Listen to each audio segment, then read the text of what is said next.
the seat. Chains holding my legs. I just wanna be free. This picking my flow. Hell yeah, they know. Heritage keep going. You can see it in my phenotypes and that damn Indian showing. The knowledge keeping me steady. 45 on my hip and my armor man stay ready. I hit the streets in my Chevy. Blunt burners, no smoking heaven. And here you go, I got plenty. Prayers up for what's in it. In the land I lost in it. Cause every nigga ain't feeling. And every man ain't feeling. No D-bows but selling. No heroes for my family. What a pig's killing, that's daily. Invader, this is only invader. Invader, sitting home invader. All praise to the most high. All praise to the most high. All praise to the most high. Give them all praises, give them all praises. Invader, this is only invader. Invader, sitting home invader. All praise to the most high. All praise to the most high. All praise to the most high. Give them all praises. Give them all praises. Where the fuck you come from? Kidnapping our baby. 11 million of portions. Whole country is scorching. Ain't stealing my fortune.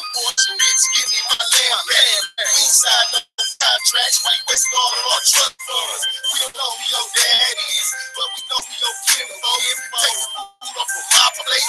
Eat that shit with my flow.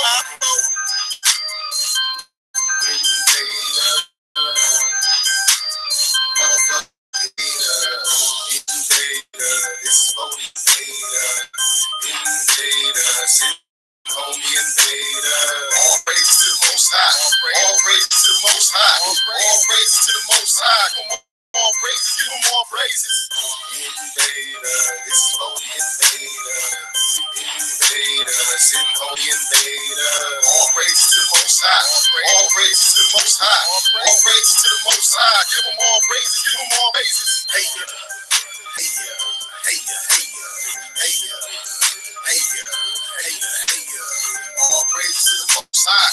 All praises to the most high. All praises to the most high. Give them all praises, give them all praise. Invader, this is for the invader. Invader, sitting on the invader. Invader, this is for the invader. Invader, sitting on the invader. Invader, this is for the invader. Invader, sitting on the invader. All praises to the most high. All praises to the most high. All praises to the most high. Give them all praises, give them all praises. Hey ya, hey ya, hey ya, hey ya, hey ya, hey ya, hey ya, hey ya, hey ya, hey ya, hey ya, hey ya, hey ya, hey ya,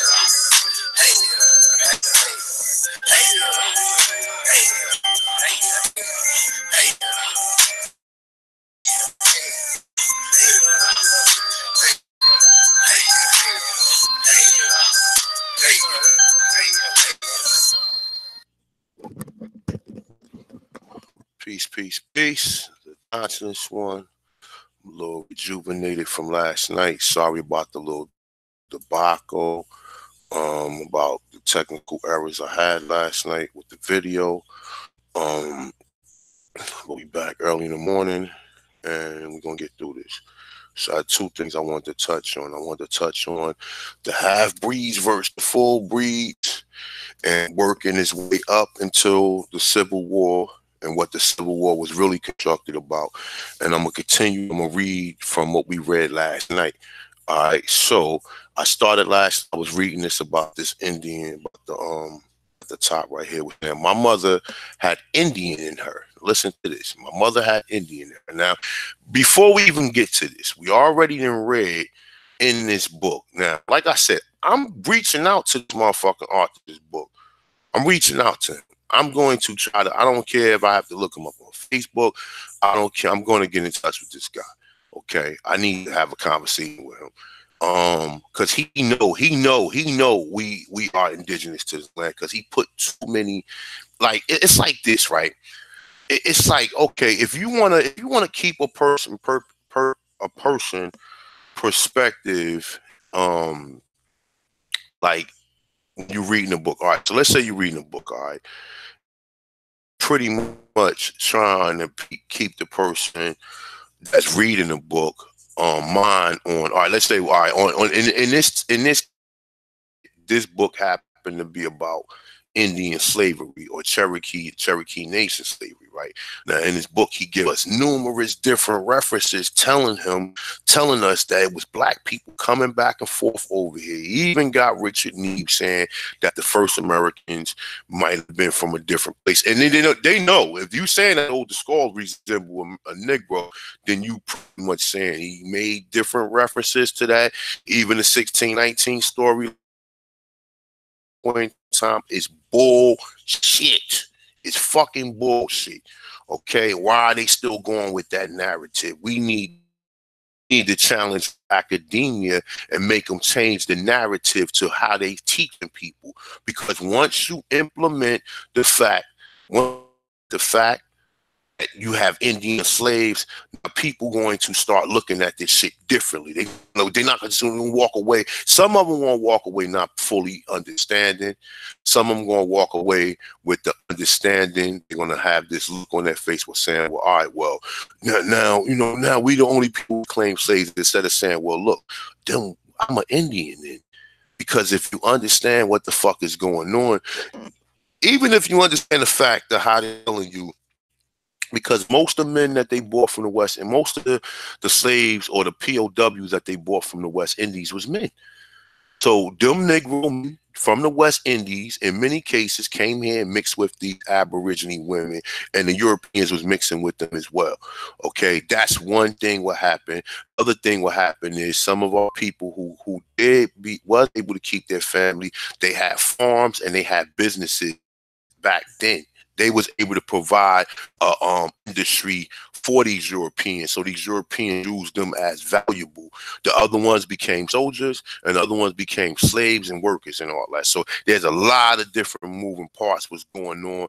And like I said, if you really want to know your history, I will suggest you get this book and read this book, study this book. All right, because this book right here is going to, like I said, and if you can afford to get the Forgotten Cause of the Civil War, get it. Because it's going to tell you, you cross-reference both these books together, it's going to tell you that the fucking Indians are Negroes. That's it. That's it. All of the other, with the images, with the anthropology, with the archaeology, with the numerous references we hear about melanated people being here, we don't have to guess no more. We know. But now, like I said, we already know that this shit is being held out of academia because they don't want us to know. And the reason why they don't want us to know is because maybe it might wake us up, you know what I'm saying? Or maybe they might owe us a whole lot of shit, you know what I'm saying? So I don't know what reason there is why they changed the narrative or whatever, because a lot of us was already under the subject of this situation. But for the most part, let's get with this. All right, so all right, we start off right here. It's saying my mother had Indian in her. She would fight. That's what he's saying. She was the pet people when she was out. The paterols, that's how I say the paterols, instead of saying parole, it's saying the paterols would whip her because she didn't have a pass. She had showed me scars that were on her even till the day that she died.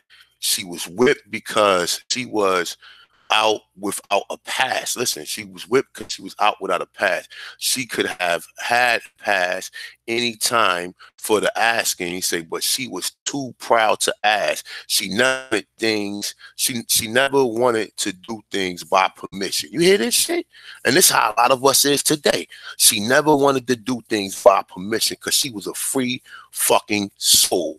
You understand? And that'll tell you just pretty much what was going on. She was an Indian and she was being whipped. Okay, why don't we hear these stories, man? You know what I'm saying? We're going to change the face of what Indians look like to Negroes.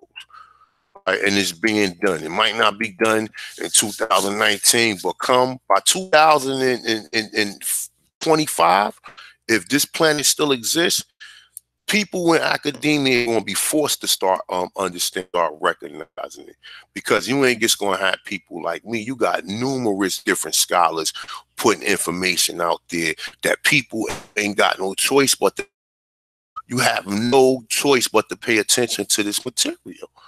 All right, so let's keep it going. So it's saying the first awakening in the late 1760s. A young musician. Remember, they said we ain't had no talent, but it's saying 1960s, a young black musician. Now they saying they talking like they talking in the 1960s. Okay, this 1760 saying a young black musician, French horn tucked under his arm, made his way to a performance in Charleston, South Carolina. As he passed by the large meeting house, there was a commotion because a crazy man was hollering there. The musician Knight has ignored the event. It's saying, but his companion dared him to. It's say, blow the French horn amongst them. It's saying, and to disrupt the meeting, hoping to have some fun. John Marrant lifted his horn. Lifted his horn to his lip. Suddenly, the crazy man evangelist, George Whitefield, cast eyes upon him, pointed a finger, and uttered these words: prepare to meet thy God, O Israel. Now that's that. When I read that, I was like, wow, okay, all right. Okay, all right, we're getting somewhere with this. All right, so now you got references to Israel. And people said, prepare to meet that guy. I'm quite sure that crazy man was a damn Negro, or you want to say it's an Indian. I want to say, all right. So Marrant was struck down for some 30 minutes, and upon recovering, the esteemed Reverend Whitefield ministered to him for several days. On the third day, Marrant was born again. And listen to this shit, right? It's saying, and dedicated his life to the propaganda of the gospel, or the propagation of the gospel. All right, so let's read some more of this. So it's saying he first witnessed to members of his family, and when they rejected his new found evangelical spirit, Marrant fled to the wilderness, seeking solace amongst the beasts of the woods. He soon encountered a Cherokee deer hunter. It's saying, and they spent 10 weeks together hunting deers. By that day, and making brush a boar to provide sanctuary for themselves at night. Now, this is a Negro. And they saying that he met a Cherokee deersman. Now, they won't say what his actual tribe affinity, because once they use the word Negro, that means that he could have been one of the poor souls that was taken from here and sent out to the Caribbean and brought back without a tribe, and he had to be part of a tribe. Because most of us remember the tradition, because the tradition was installed in the European. Most of the stuff the Europeans doing today is the stuff that they got from us. But when they got amongst other Indians, you have other Indians that had different traditions. You know what I'm saying? And I'm not gonna say for the most part, because we all had similar traditions, because all the chiefs would meet and talk amongst each other, and you know what I'm saying, and say how their tribes are and all that. So they would pass down different cultural secrets to each other, so the other tribe could advance, for the ones that was in harmony with one another. All right, so it says, all right, so it's become no. So all right, so they say sanctuary by night. It said becoming fast friends. By the end of the hunting season, the hunters and the missionaries returned to the hunters' village. However, when he attempted to pass the other guard at the Cherokee village, they seized him and placed him in prison. Now listen, it said it was not Marrant blackness that drew the Cherokee. It was more likely he was dressed in the manner of a European colonist that, let me see, all right, saying that was the source of food. Now listen to this, right? It's saying the Carolina frontiers was at the time the scene of a constant siege between colonists and Indians. When threatened with death by the Cherokee king, Marrant witnessed to the chiefs in their native tongue that he learned from his companion. Now, he's trying to say he learned it from his companion. He already knew this shit. It's saying, I cried again. It's saying, and he was entreated. He said, be it as thy wilt. The Lord appears most likely and glorious, the king himself awakened and the others set at liberty. A great change took place among the people. The king house became God house, and the soldiers was ordered away, and the poor condemned prisoner had perfect liberty and was treated like a prince. So he said, because he shouted these words about the Most High to the so-called Cherokee, and they treated him like a prince. It's some other shit going on here, y'all. Some other shit going on here, okay? All right, so it's saying now, the Lord made all my enemies become my friends. The Cherokee king. Now, how do a Negro have the power to do this? You see what I'm saying? Like, when you reading this stuff, you have to be thinking at the same time, because we already got a lot of questions or what we trying to figure out about what happened here or what was going on here. And like I said, man, for those people who say history doesn't have nothing to do with it, well, don't worry about the history. Go play Madden, go watch shit, or I mean, unless you're saying you reading stuff that's dealing with the present now, you reading literature, because all of the literature that we reading today is all bullshit, because it all started back in the 1900s. So most of the stuff that we read, with exception to some of stuff that they put out there, is right and exact, but the real shit they hide, they can keep for themselves. They don't put it out here to the what they call us, what the fucking Jews call us, the goyams and the fucking the savages and shit. They don't put the information out there because they know people ain't gonna pick up on it. And the ones that is, like he said, they gonna treat them like a prince. You know what I'm saying? You know, when you come with it, when you talk to people about this type of information, people treat you differently. People treat you differently. People think you educated just because you know about some historical shit.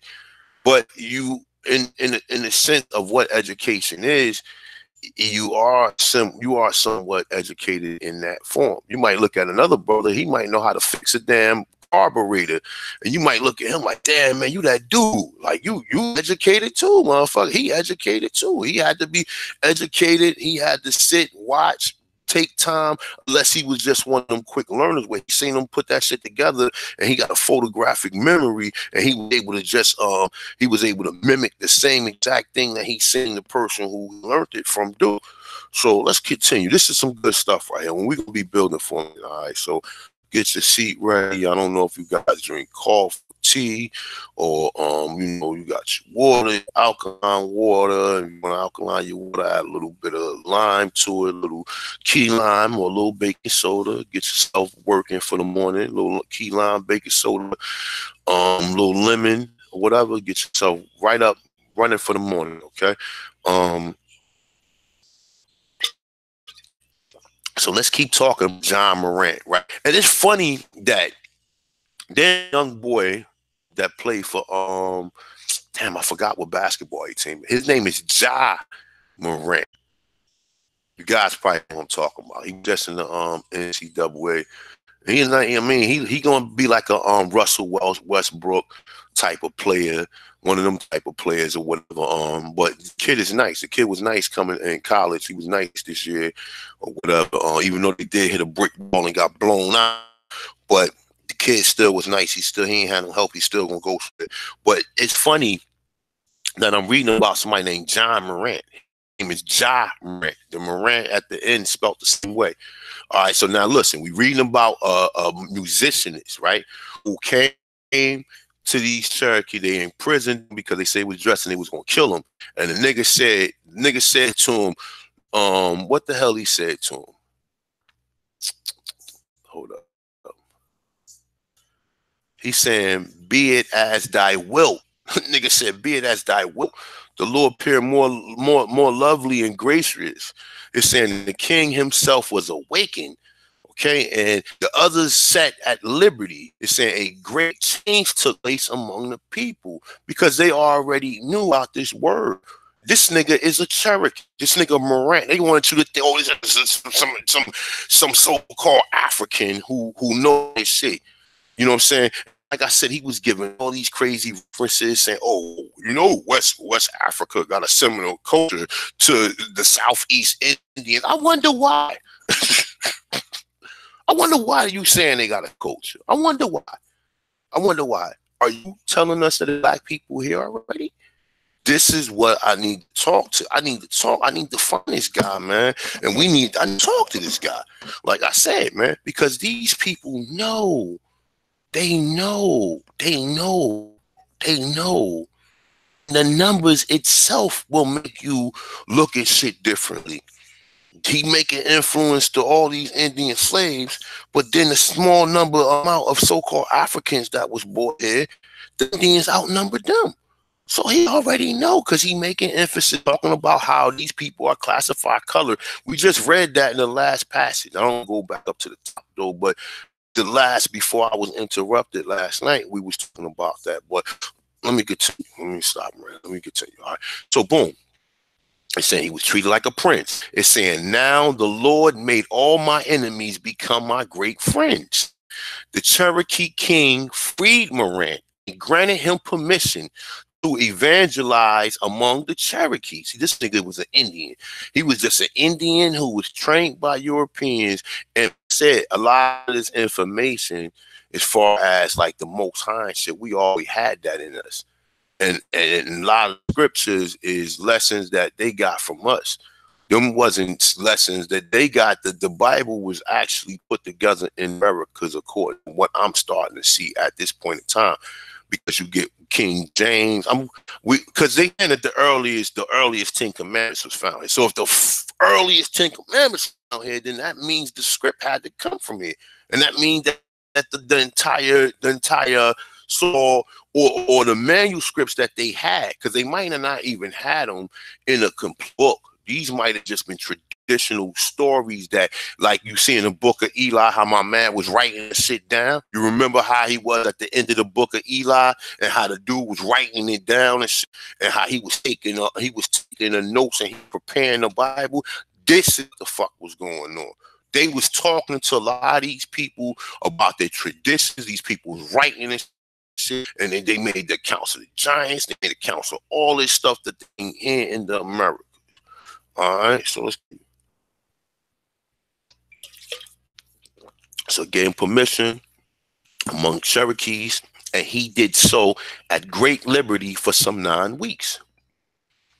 The king's bidding, with some 50 Cherokees accompanying him, he later set out on a mission to the less savingly wrought upon people of the southern east region. Here we go, talking about us again. He spent some 9 months among the Misquote Confederation. Now listen, let's check this out. Now, he's calling these Indian tribes confederations, right? Now, what is the chances that the word Confederate was Indians? But they not telling us that. Civil War was about whatever they could bind the Cherokee at, because the Tsauge was a mixture of the Yamasee, the Chickasaw, and all of them other tribes that was broken up. What they did first was this: they broke a lot of these tribes up, and they made a lot of these tribes join one of these so-called 5 civilized tribes. Once they created these 5 civilized tribes, they put European chiefs in head. By them putting European chiefs in head, now the European chiefs was part of the government.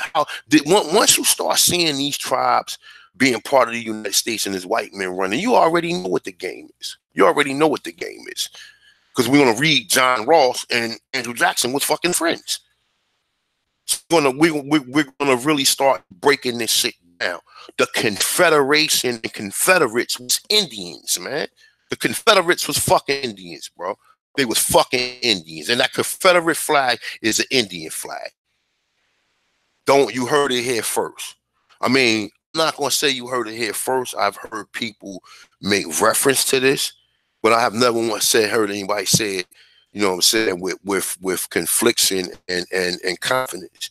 Okay, the Confederation or the Confederate was a Indian, a peaceful Indian. That's when I read what the word Confederate, and you know what? And the funny thing about it is, I got that saved somewhere in my bookmarks, right? I cannot find that shit. I just had it, and I just was going to put it up there or whatever, though, but I could not find it. But listen, it's saying the Misquote Confederation, okay? It's saying Marrant was an author, was, as Arthur Schomburg notes, a Negro in America.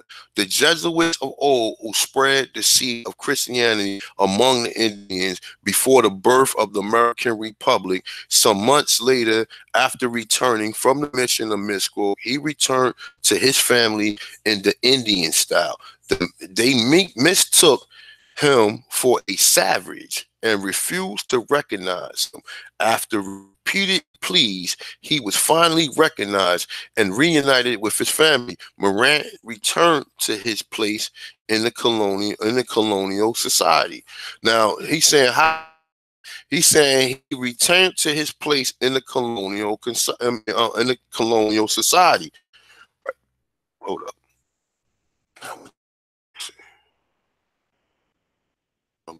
Hold up. Check this shit out. We about to really get into this. Let me see something. Let me make sure I ain't go too far. Hold up.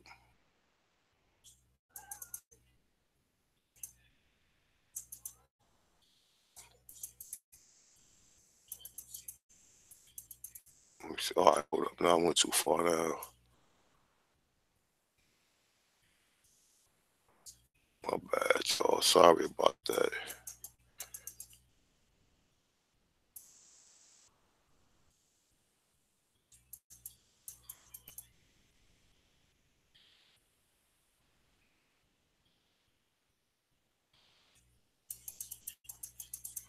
Just give me a second. I'm just trying to find where I was at before. All right, I was right here. All right, so we was talking. All right, so it's saying Arthur Schomburg was saying, all right.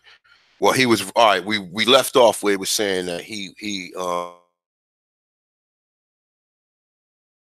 let's see if they elaborate upon colonial society. Shortly after leaving the Cherokee, John Marrant settled upon another mission, being a free carpenter. He contracted to work on a plantation. Now listen, this nigga is free at this point in time, okay? Saying he contracted to work on a plantation just outside of Charleston. It's saying, as with the Cherokee, Marrant said about bringing to the slaves on the plantation the word of the holy gospel. Does this sound like somebody we know? It's saying, however, the mistress of the plantation was less than pleased as Marrant's effort, being shocked to find her slaves at the prayer meeting. As the poor creatures came out, they caught them and tied them together with cords. Marrant reported till the next morning, when all the court men, women, and children were stripped naked and tied their feet to a stake. It's saying their hands and arms of a tree. Now listen, it's saying their hands to the arms of a tree, like a crucifixion. It's saying some so severely flogged that the blood ran from the back and sides to the floor. They say to make them promise that they would leave off praying. Marrant warned the slave owners that the blood of the poor Negroes that had split that morning would be required by God's hand. Now listen, do this sound like somebody we fucking know, yo? Do this sound like the fucking Nat Turner, what Nat Turner was going through?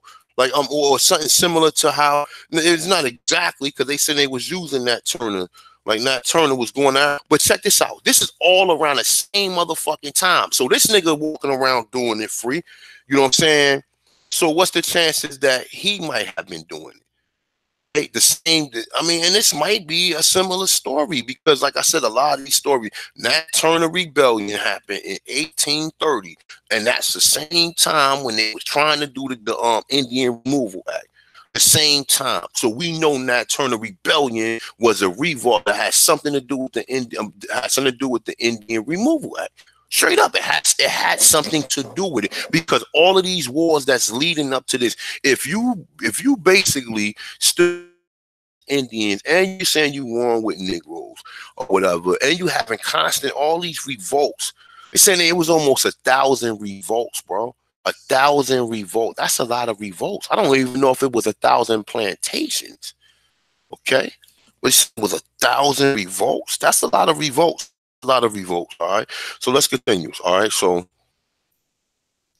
it's saying when the revolutionary, here we go, y'all. When the Revolutionary War begun, became a black loyalist and joined the British Navy. He lived in England for a short time following the war. On May 15, 1785, he was ordained to the Christian ministry under the patronage of the Countess of Huntingdon. Huntingdon was also the partner of George Whitefield. Is saying, look, an African-American poet, Phyllis Whitley. Now, this motherfucker just said we wasn't good for nothing, but we got poets, carpenters, motherfuckers who doing all this around this time. It's saying, and Sansom Acom, the father of the modern Native American literature. It's saying it was around the same time that Marrant also became friends and follower of another Methodist minister by the name of Prince Hall. Now listen to this, right? We're going to get into some shit right here, all right? This book got all this shit that's talking about all of this so-called. Now listen to this. Listen to this. Listen where Prince Hall was from. Prince Hall, a former slave and person of color, not giving him destination. A person of color. We just heard people of color was Indians. It's saying from Barbados. Believe that all persons possess a natural and unalienable right to the freedom that the great pattern of the universe hall bestow equally to all mankind. Do that sound like something Noble Drew Ali would say? Do that? Listen to what Prince Hall, according to what he said. He believed all persons possess the natural and all unalienable, meaning no lien can be placed upon you, because you have a right. No lien can be placed upon you to that of freedom of the great parents of the universe has bestowed equally to all mankind. It's saying towards the end of Hall petition, the government of Massachusetts for the abolition of slavery in 1777. In 1782, Hall once again petitioned the Massachusetts legislation. This time he sought to establish now it's saying an African colony. We already know. It's saying that was to become the modern African state of Liberia. Look, it's saying he later petitioned the legislation for the education of colored children and founded a school 1792. The same year he founded the African, now listen, he's saying the African Benevolent Society. Now listen, we know he's saying he's his Negro Benevolent Society. Okay, now let me jog that down real quick, y'all. Let me just write that down so I pick that up. Okay, so saying the African Benevolent Society. I don't want to look it up now because it might take into too much and I might lose my train of thought. Plus I got a lot of other stuff that I really want to cover. All right, so the African Benevolent Society, right? All right, so when did he say Liberia? He said the African state will become the modern state of Liberia. So he haven't founded it. I guess he's saying that it's in the works. All right, so now we entering towards the 1800s in this right here. So let me just think. Now listen to this. All right, back. So we at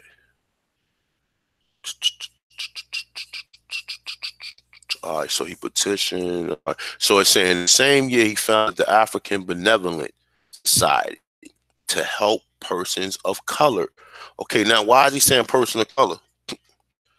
We know people of color, and also let me show you something real quick. Let me show you how deep this go. Is it this one? This one. I think it's.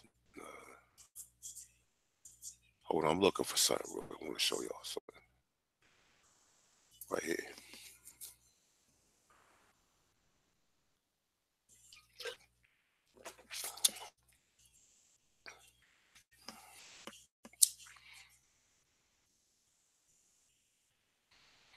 You how they be covering shit right in us, and we don't even be catching this shit.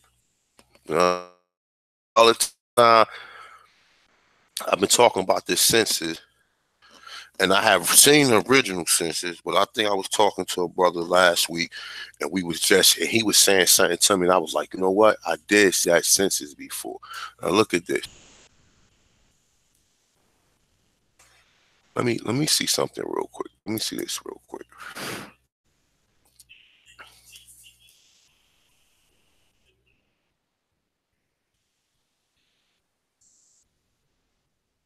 I wanted to see what this was real quick.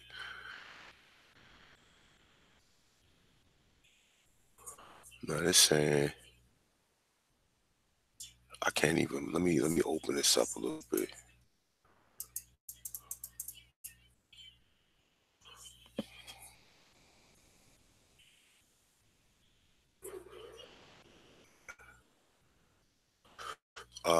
I think that might be. Damn. Just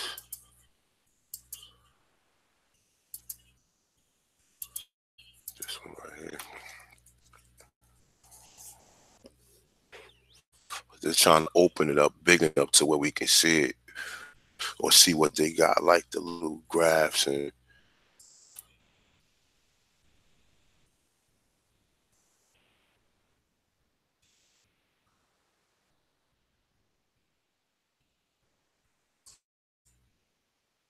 You know what? Let me back here. Sorry about that. That's why I don't like to be fucking around sometimes, cause this damn computer, man. I'm gonna start working from my laptop though. I got a brand new Dell over there. This computer right here is brand new.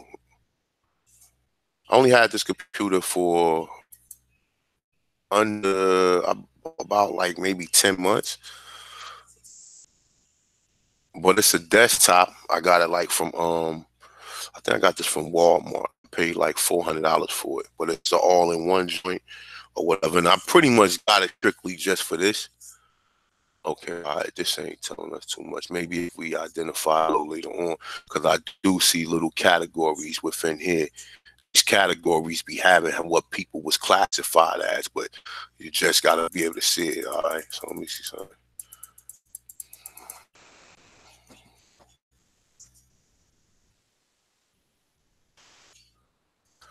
This is something right here. For some use. Let me see this.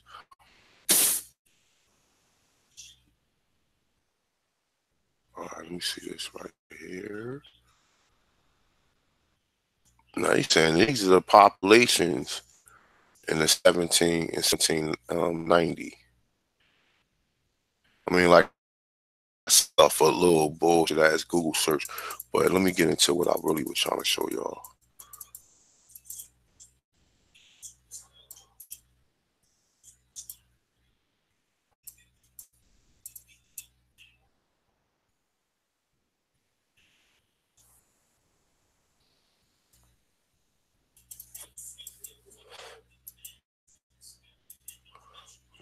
Let me close this out because it's too big.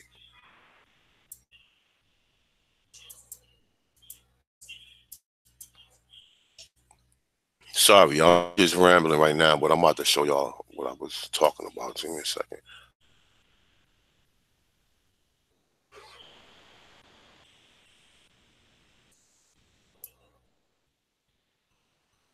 So now it's moving. It's this one right here, and the other one say the same shit. The one right next to it, to the left of it. Now let me click on this one. This one a little clearer.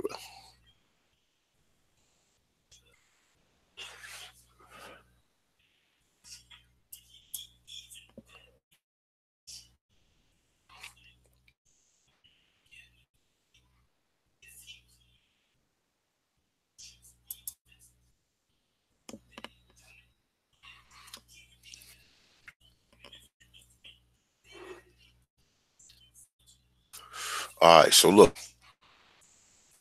So this is the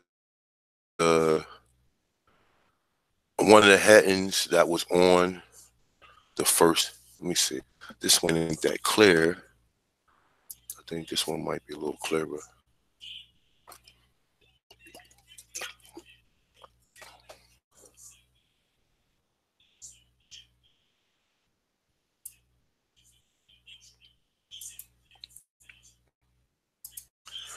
All right, hold up. Let me see. Let me open this one up. As you see, the census, what it says is say free white persons. Let me see. Come on, computer. God damn.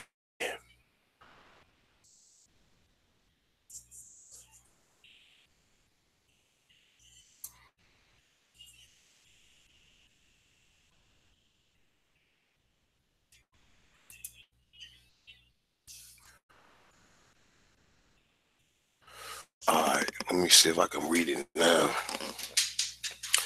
This is what we're looking at right here. All right, so it's saying the return for South Carolina having been fence foregoing schedule was the original printed. God damn, why the fuck does it keep jumping around? My bad.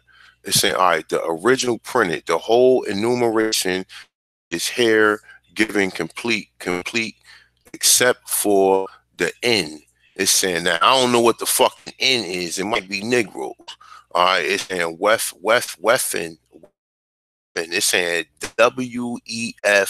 WEFTERN, territory, of which no return has yet been published. Now, these are the districts right here. Boom.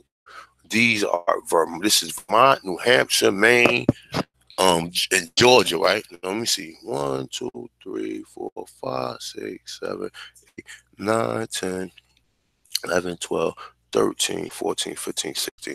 All right, so 16 states. All right, so now look, read right here. It say the column say free white males of 21 years and up. Free males 21 years of age. Free white females. It say all other persons. It say slaves. It say in total. And I say, all right, so this is total, and this is how many slaves. So in all of these different states, oh shit. Hold up, something ain't right there. Oh, all right, so this will be how many slaves there is. 694,280 entire slaves. But they given titles like free white person, free white male, you know what I'm saying? And I found that to be interesting. We have read a lot of different things about a lot of these different classifications, man. So let me see if I'm gonna click on one more and then we'll go reading.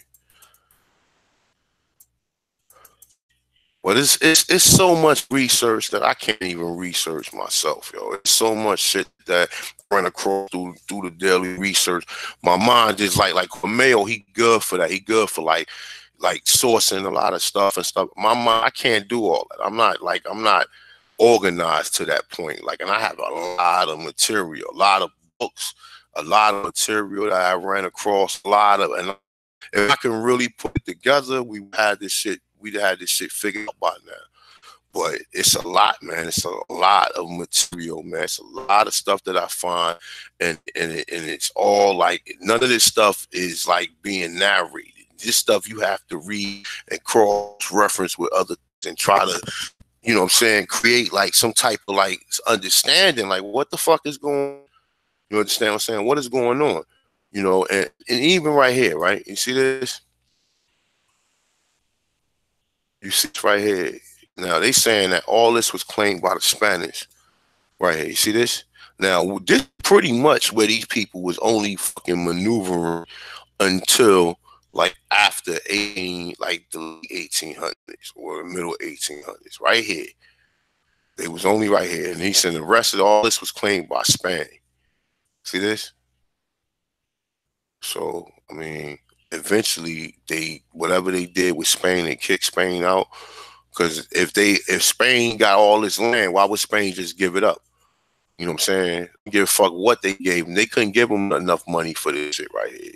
This is damn near 2/3 of the United States.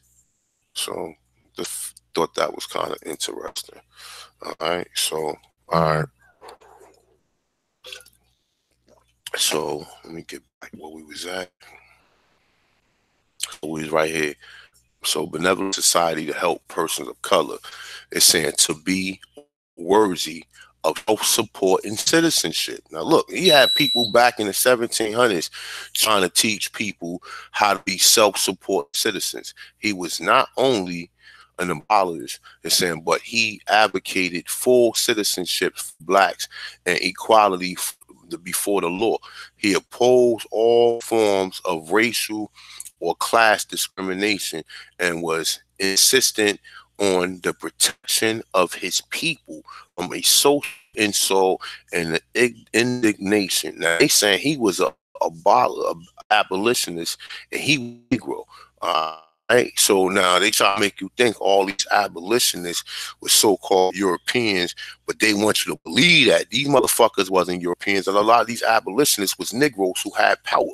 Now how do one man command power if this is a racial society where they just enslaving people among fuck that? But you heard what the man said about his moms.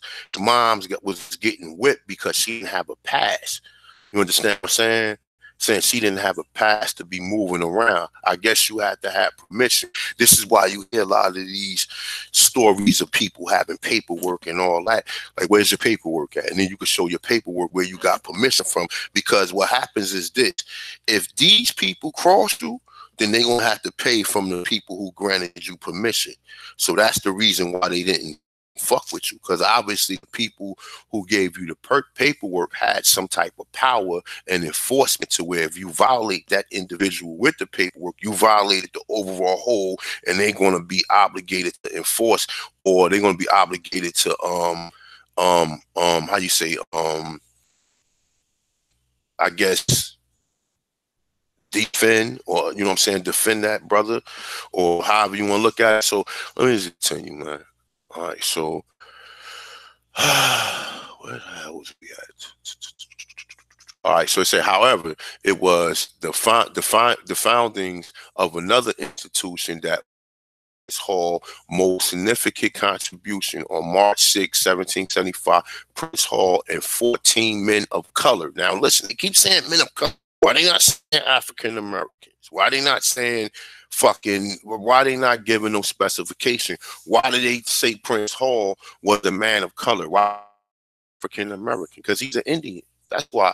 And we already know when they using this term, he gets said that they was designating that we didn't know what fucking word color meant, or these so-called class systems that they create over here. They said we didn't understand that. Why would Indians have to recognize that they not did it? No matter how we think of Native Americans, yeah, they don't give a fuck about them. They put them on their own land and let them drink themselves to death or whatever, and that's what they do. For the most part, them people don't deal with racism like we deal with it, because you can't tell a damn Spaniard different from these mongoloids. And they're not racist against Spanish people. Like, only racist against black people. That's it. Black, no matter where you go, don't fuck with black people. All people of all culture tell that people do not fuck, even though people is attracted to our energy, and it happens anyway. But most of them tell people, don't fuck with them Negroes. When you go over there, you better not bring no nigga home. Y'all ain't heard the fucking stories before. Y'all done heard the story before. So let's continue. Let me get done with this so we can go into the other part. The other part is going to be longer. And I'm definitely might have to make 2 parts of that. So boom. So it's saying 14 men of color were made members of a Freemasonic lodge. 1441. It's saying of the Irish registry attached to the 38th British Infantry stationed at Castle William Island in Boston Harbor, Massachusetts. This marked the first time that a person, now listen, here we go with the African descent.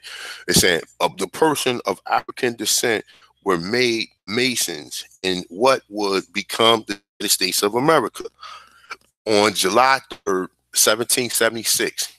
Now listen, it's saying an African lodge was formed with Prince Hall as the worshipful master, and before long the lodge received an additional permit to walk in procession on St. John's Day. On September 29th, 1784, the Grand Lodge of issued a charter to African Lodge 459, and it became the first lodge of the Black Freemason. Now, using, here you go. They're using, is it an African lodge? Is it a Black lodge? Is it a person of color lodge? Give us one name and let's stick with it. We're not Africans, we're not Black. And that's what I'm saying. They throw all these different terms that they want to throw on you and use them interchangeably to where you don't fucking understand it. 1 minute it's a color community, next minute it's a Negro community, it's a Black community, next minute it's an African community. And this is what I'm saying. And then once they start throwing them terms on the reader, like, oh shit, I told you this motherfucker was an African, but they just told you Paul was a person of color. If you go 2 pages up, he's going to tell you that the so-called Indians are now starting to understand and be classified as people of color. Okay, they brought them from Barbados. Why they not calling him a Negro? Why didn't they get to say, okay, Prince Hall was a Negro? Why did they say he was a person of color? You understand? I'm telling you, y'all, you have to look at these, you have to look at how they used it. This nigga right here might be a Mason, wrote this book, and he don't want you to think that these people are Black. Even though in one instance, most of the slaves in South Carolina are Indians, and then on another instance, there's other shit going on. So you have to be able to, oh, you said this before. Now I'm going to hold you to that. You understand what I'm saying? And that's what I'm saying. That's why, like, when you dealing with any human beings is bound to contradict themselves. I do it myself sometimes, and I do it out of ignorance because I wasn't educated on certain topic that I shouldn't have probably been talking about, whatever. And I contradicted myself. And people do that sometimes. Try not to do it too often, but for the most part, it happens sometimes. All right. So talking about lodges, we talking about Prince Hall. So he's saying he became the first. We know who that was. All right. So now let's continue. All right. Now saying Prince Hall Freemasonic is one of the fundamental independent institutions of African American community. Right? It's saying it served as training. It's a ground for the host of African American leaders. It's saying early members of Prince Hall Masonry was poets Jupiter Hammond, and abolitionist James Fortin, and Prince Southerner. It's saying, and the later being the Attorney General of Haiti, Richard Allen Absalom Jones, founder of the Mutual Aid Society dedicated to promotion of racial solidarity and abolition of slavery by the name of the Freemason, so-called African Society. Listen, this is what these niggas be talking about. The Freemason African Society. Now, like I said, when you look that shit, it doesn't say that. It's a Freemason Negro Society. And this is what I'm saying. Like, I mean, like, if you don't know, like, you have to really read this book and be able to decode certain things, because they're not going to just come out and tell you that, look, listen, all right. When Richard Neves, earlier in one of the paragraphs, when he quoted Richard Neves, right, he said that Richard Neves said that the earliest skulls was found in the Americas, which resembled Negroes and Africans. This is what he said earlier in the book. Okay, so then the next passage he said, well, that lead us to believe that the Asians wasn't the first Americans. Now, why couldn't he just came out and just say, well, damn, if the earliest scrolls are Negroes, then that means that Negroes had to be, because they don't want you to know that they was taking you from this land, even though that they're telling you, even though we see what the Pequots, listen, bro, that's ball game. Because if you look at the Pequots and the Wabanaki tribe, you only see 3 different types of individuals. You see white, mulatto, and see Negro. Mainly in the Pequots, you see straight Negroes, or people who classify as Negroes. Whether they are light brown, dark brown, whatever, they're still classified as fucking Negroes. You understand what I'm saying? And if they are ancestors of the people, but like I said, so where's the original Indian at? So all mixed with African? So all of the Indians there are mixed with African. That's why they look like that. So what do the original Indians? Oh, this is what the original one look like. But they don't have no people who look like that in none of these tribes. You understand what I'm saying? And like I said, we know just by having, like, we have light skin and dark skin brothers, like my brother dark skin. Okay, if we had any Indian, any of us like we was Chinese, one person would come out looking like, you might have a brother with real chinky eye, and the next motherfucker might come out look like a motherfucking Nigerian or something like that, you know, or somebody from Ghana, or somebody from, you know what I'm saying, from so what we assume to be the west coast of Africa. You know what I'm saying? Why don't we see any mixtures like that? Yeah, we see black people who got kinky. Nah, it's not a lot of them. A Marie is mixed, okay? You don't see too many blacks who look like A Marie. You don't see too many blacks. Some of us, we got the chinky eyes and so-called, we don't have the crazy high bones, hot cheekbones like they saying. Most of us don't have hot cheekbones. You know what I'm saying? But like I said, at the end of the day, man, like a lot of this shit is very interesting, you know, and I'm not doing nothing at this point in time. So why not build upon this and let's try to gather understanding. All right. So look, let's continue. All right. So where was I at? All right, so we was right here, Richard Allen, saying later the African method, Episcopal Church. Now, we also hearing that a lot of these tribes adapted Christianity. Where are these Christian Indians at in America today? Where I don't see no communities because they all was lumped up and clad as colored, and they're right under your fucking eyes. That's why. That's the reason why you don't see.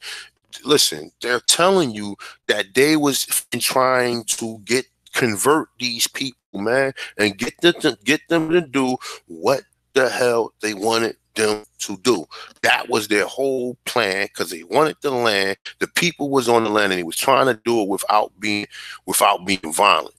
This is what they was really trying to do at first, but eventually we know what happened. All right, so it's saying of St. Thomas in Philadelphia. It's saying members of Free African Lives. Let's remember that word Africa. Let's remember. So it's in 1459 formed a part of the funeral procession of President George Washington, one of the most famous Masonic presidents. It's an alliance between Prince Hall, Freemason, and African American Church.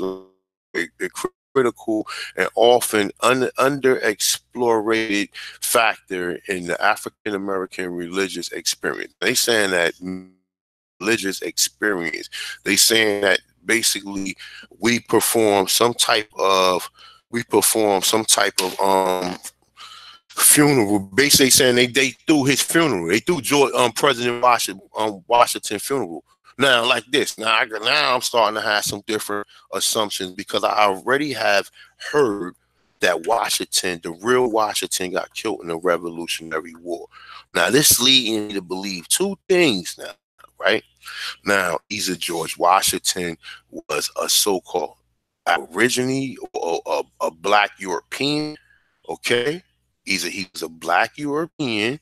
A lot of these people that we think are white are really black. You know, understand what I'm saying? Like even I'm starting to straight Duke, man, because I'm starting to think even George Washington was black.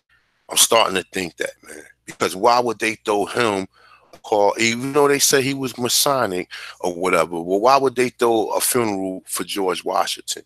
You know what? Let me make sure you guys can hear me, man.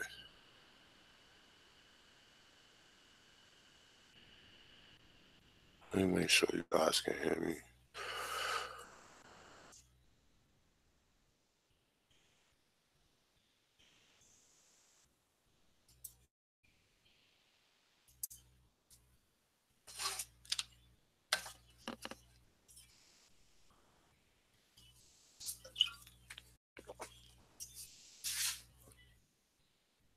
Yeah, I'm starting to think George Washington was black too, y'all.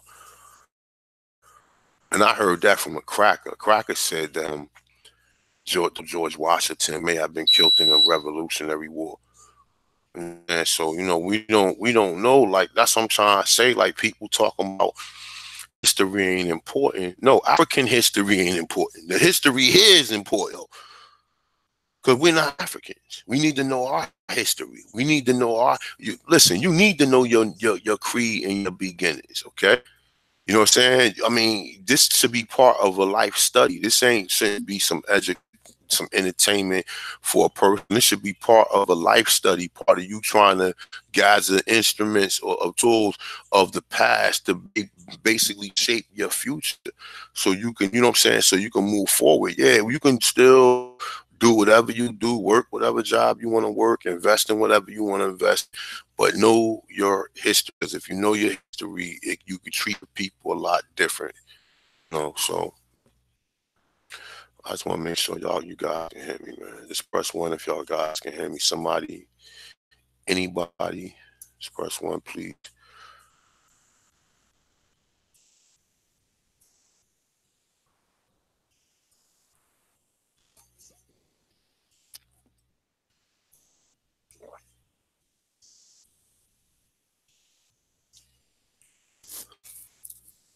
I bet. All right, but y'all, I'm telling y'all, man. Telling y'all because I'm like, I'm confused too about I'm confused too. That's why I'm so inspired to keep on trying to catch these people in contradictions. Because when you catch them in contradictions, then they don't have no choice but to ease say that, okay, they did that. Like they put in African when they know a lot of these places was Negro lodge. I'm quite sure if we really do the research and look it up, we will find that these places where they say African is Negro. Well, that's what I'm saying. They got the word color. You can be colored. You can be an Indian. You can be a so-called Negro. You can be black. You can be an African. They got 5 different fucking definitions for your ass, and most of them all got a destination of coming from Africa. All of them got the same destination that you are African, and all these stories are the same. So, all right, so it's saying George Washington said African American. It said on the 4th day of June in the year of 1789, African Lodge 459 held its annual St. John's Day celebration. John Marrant, the chaplain of the African Lodge 1459, delivered the St. John's Day sermon to assembled brethren. It's saying he beseeched them to present your body a living sacrifice. All right. I say, yeah, present your body a living sacrifice. It's saying acceptable to God. It's saying let love be without the dissimulation, abhor that which is evil, cleave to that which is good. These and many others duties are required of us as Christians. He coming with the Christianity shit. First he sounded like he was an Israelite, but now he coming. But like I said, I'm thinking a lot of this stuff too, even at this point in time, they was not talking about Christianity. Because this is the reason why. And even after the 1900s, I mean, even after 1800s, why you got people talking or Hebrew Moorish temples and shit like that. Because people knew then. You understand? People knew that. That's my father. Next time he call him, I have to take it. You know what I'm saying? Yeah, but people, you know what I'm saying, priests know what the deal is. So let's continue. Right, so Christianity, say everyone of which are like so many links of chains. Marrant told his audience that a black exited to now listen to this shit. Now we get American Colonization Society. Marrant told, and I like I said, I think that a lot of this stuff may have been persuaded through the Mason just if they was controlled by these Europeans and these European, that's just another way to look at it.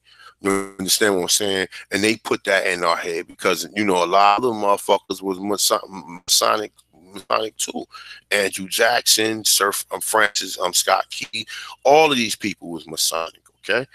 We don't really know, like I'm reading this and I'm looking at it in both ways. Christianity never been good for us. And Masonic, Masonic might be good if it was only targeted for black people and controlled by black people. No white European influence, no other influences, no other donations or grants from any outside European foundation is coming into any of these Masonic lodges to where you're controlling in house, and maybe it will be good, but we know that's not the case.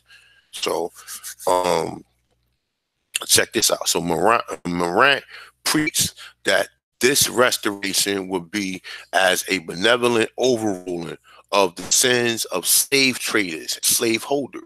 Marrant spoke strongest against those that would despite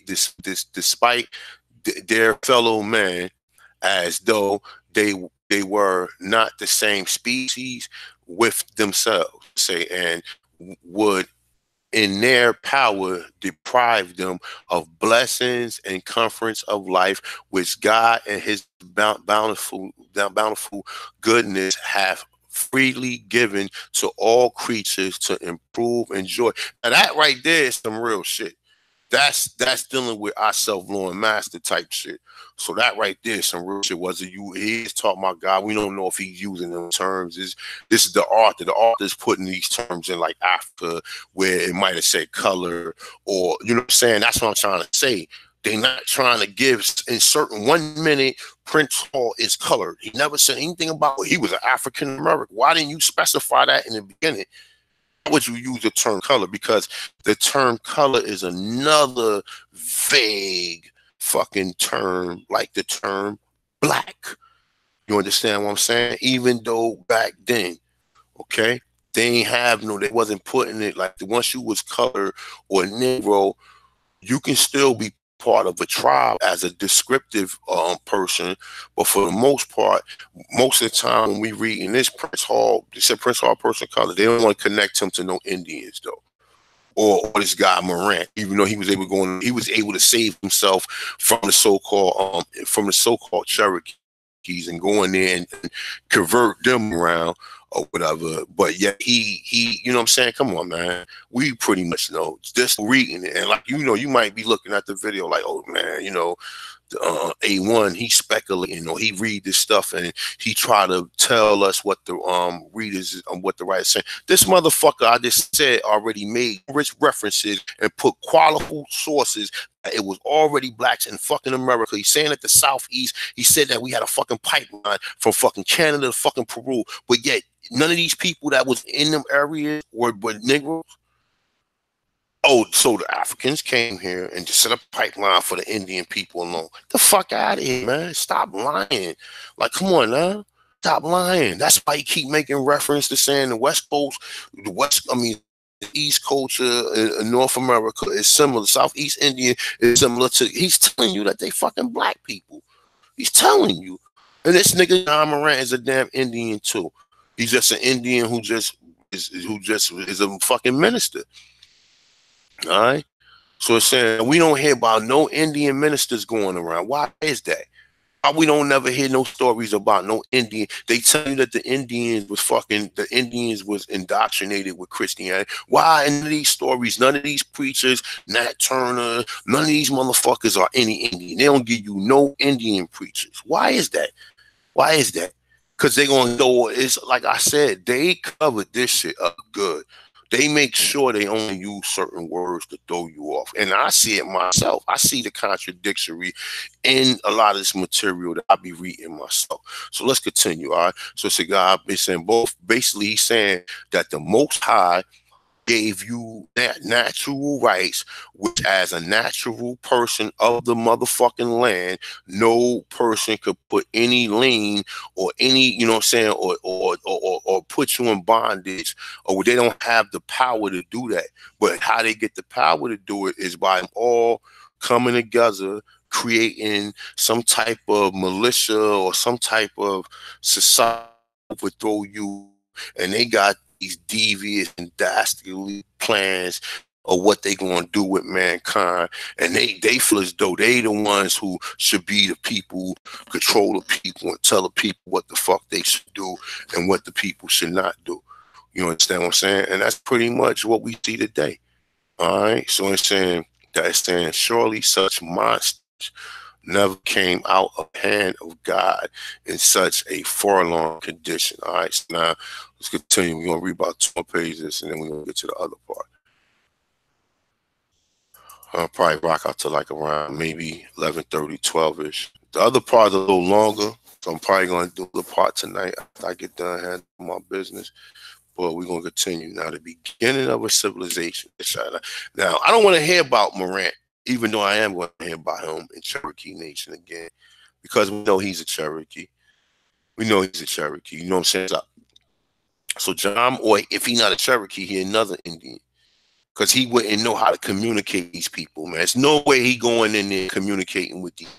There's no way these African slaves are coming over here learning how to communicate with them, unless they was, one, if they were on the same plantation, and two, first of all, we know that it wasn't Africans because we know even Arawak got similar language. That's the reason why they're able to come here and understand what we say. They just talk faster than us. Jamaican talk faster than a motherfucker, but they still say the same shit we say. They just say the shit faster.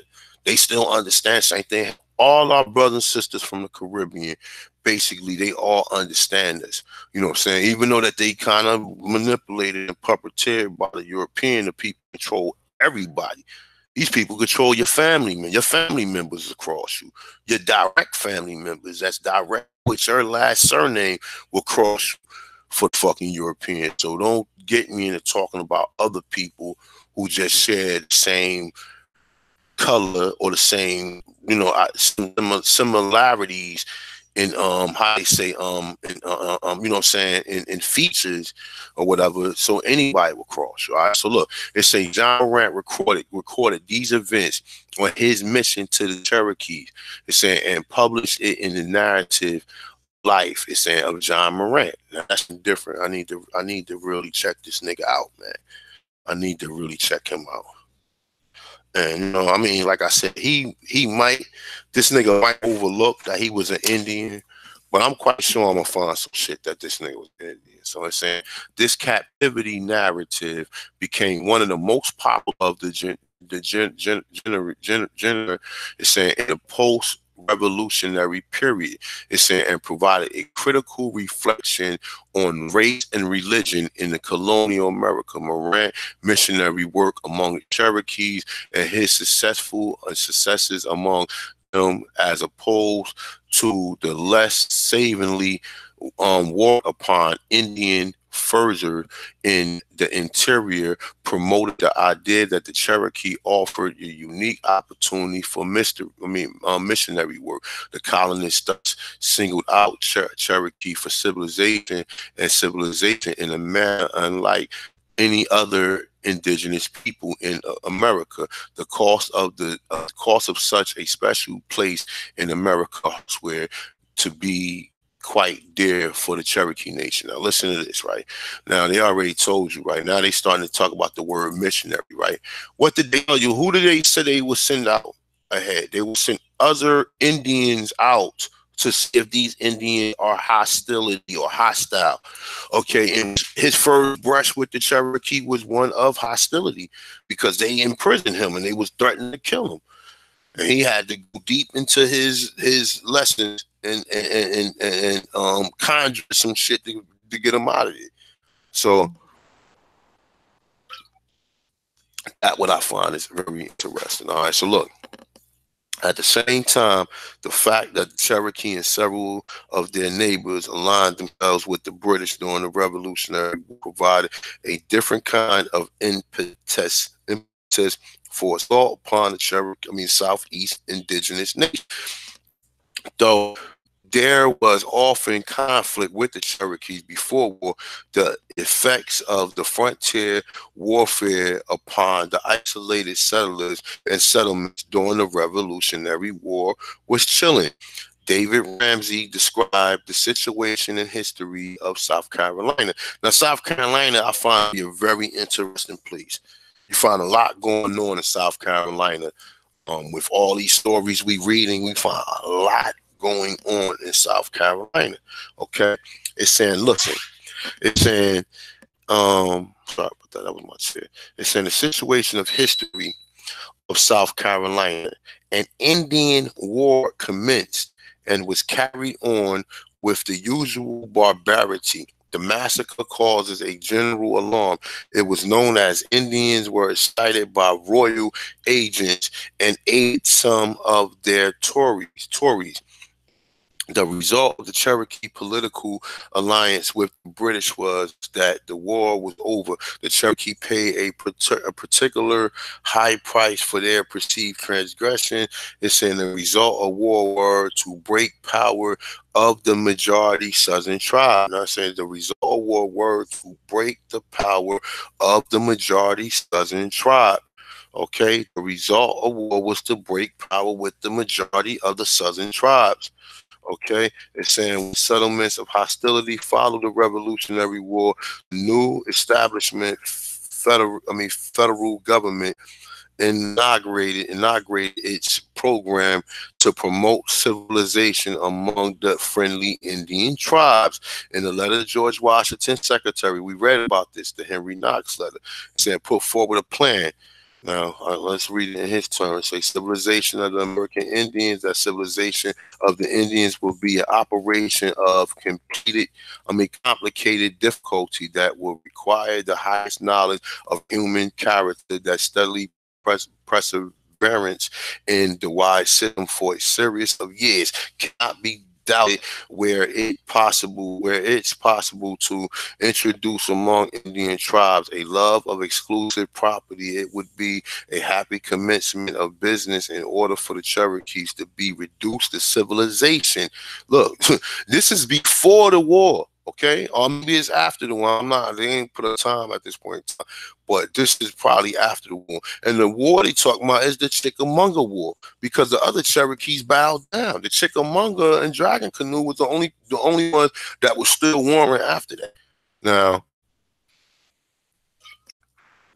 and we know what the war is about. The war is about expansion, Western expansion for white settlers. That's it. That's what all the wars is about. All the Indian wars was about Europeans coming here. They're coming here doing the same shit they do now. Go move. They live in Harlem and complain and pop shit, come in your neighborhood, and these motherfuckers come here from countries and the same shit. The same exact shit. Okay? Well, look. It's saying, love, happy commencement. Let me see, where was I? All right. Hold up.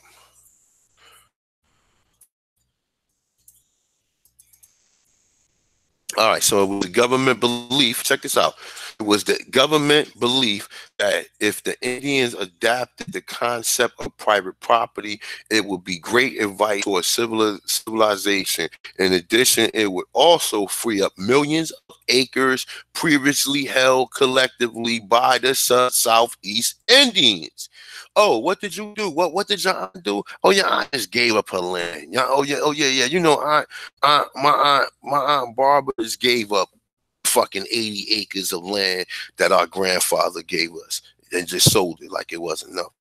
I mean, even though the other family knew, but they didn't see the importance of it because they up here living here and they never thought that they would have to go back in the South. And this is pretty much how we were swindled. But remember, a lot of us was chased out the South. We was chased out the South because of the white terrorism. That's it. The KKK was a terrorist organization. They're not going to say it because it benefited the group of them. It benefited anything that benefited white supremacy. They never going to talk about, or they're going to always make it seem just like all this shit that go on today. Anything that benefit them, they're always going to undermine it or make it seem like it's nothing. You know what I'm saying? But then if it's one of us or another culture, they make it seem like it was so bad to where they got to blow these people off the planet, you know what I'm saying? Blow them to smithereens and all this other shit, right? So let's continue. It said, as mentioned earlier, in Cherokee society at the time of European contact was dramatically different from that of the European. It said, like the Iroquoian society further north, with respects of agricultural practices and gender-based roles within the society, the world was divided into complementary roles of forest and clearing. The former became the domain of men and warriors. The latter was the dominant of women as providers and clan matrons. You hear that? You hear that? The former became the domain of men as hunters and warriors. The latter of women as providers and clan matrons. Okay, Cherokee society was a matrilineal and a matrilineal. Women held the property, included the dwelling, the gardens, and maintained the economic system rooted in the well-being of the collective. There was communal fields of clan gardens worked with holes and double sticks.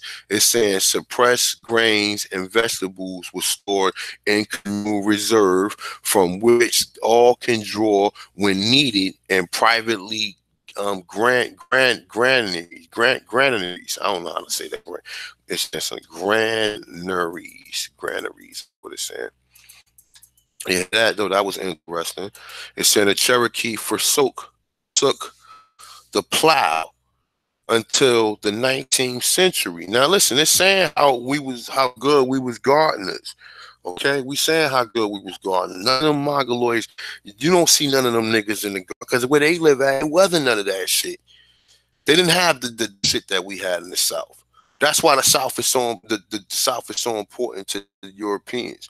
That's why Europeans live in the South now. You know what I'm saying? Because the South is like, you know, it's free. It's a lot more freer for them in the South than it is in the North. South, they got all these guns. Even though that they free wherever the fuck they go in this country, we the ones that still fucking under, wherever we go, we got a motherfucking knee near your neck. Like, yo, don't let me have to put my knee on your neck.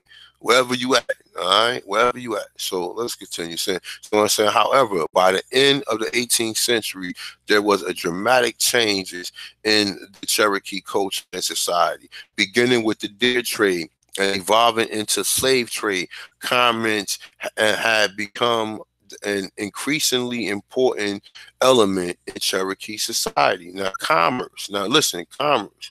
So anything you're dealing with commerce, you need people to push it.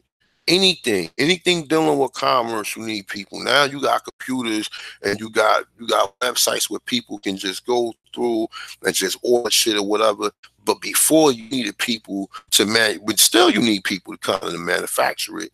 You still need assembly lines, even though we look at assembly lines like them jobs is minimal, but assembly lines is what built China and what built earlier industrial in this country before they took all of the industrial jobs. And I'm glad that anyway, because If they would have kept all them industrialized jobs here and put more, that shit would have. It's already fucked up in America. It's already polluted. The Hudson River polluted. All the other rivers where they used to be fresh water, they all polluted. They ain't gonna never. They ain't nowhere in the world that shit ever gonna be restored to natural. Never. It's never gonna be restored to nature. Never. These rivers and these fucking lakes is polluted forever. You understand what I'm saying? They're polluted forever because they introduce material and they do stuff to the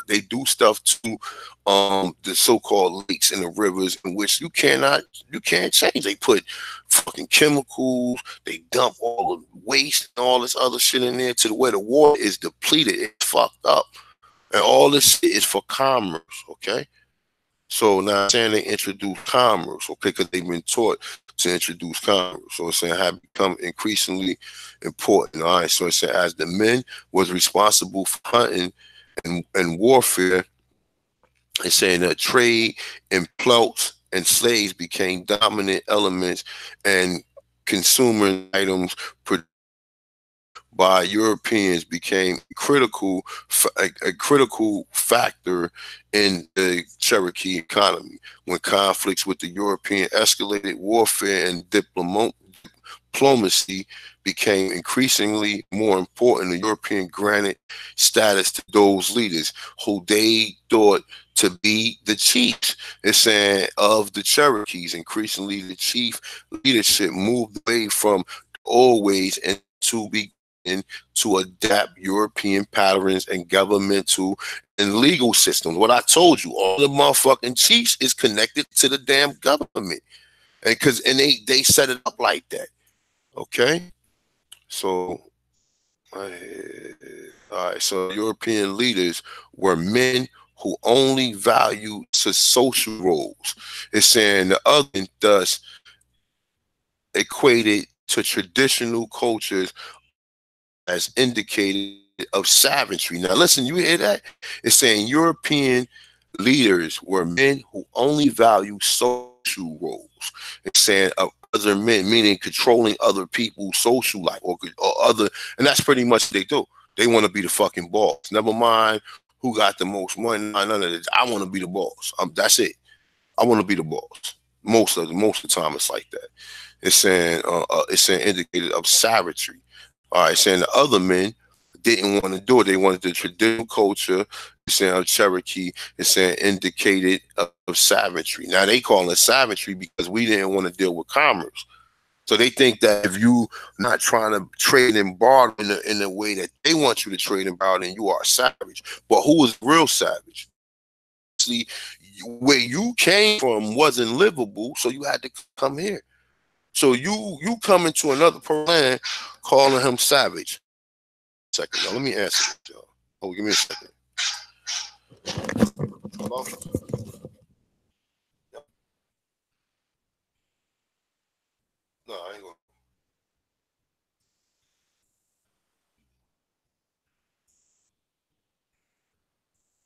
Yeah, I'm gonna call you.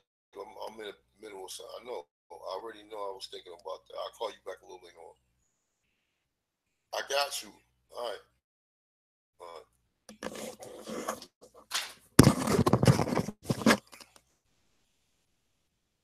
All right. Hold on. Let me make sure y'all good. Mic check. Mic check. Mic check. You're. All right. I'm good. All right. So it's saying of this savagery, the Cherokee must be redeemed.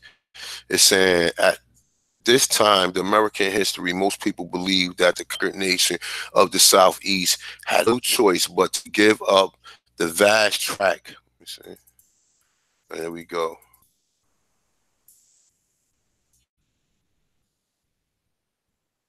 All right, saying vast tract of land they claim and possess and settle for security of small farms. Now look, for security of small farms and agrarian lifestyles.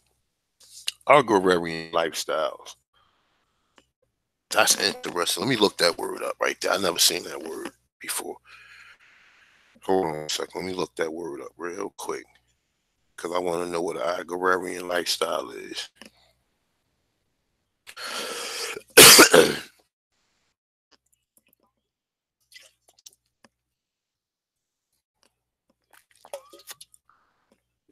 Look, this is what it agrarian 1610, relating to land. Okay, agrarian, relating to land, of land. It's saying agur. Okay, it's saying a field. Agro. It's saying specialized, meaning having to do with cultivated land. First recorded 1792, originally, often subsequently pertaining to the division of sharing land property, which was the Romans since earlier in England.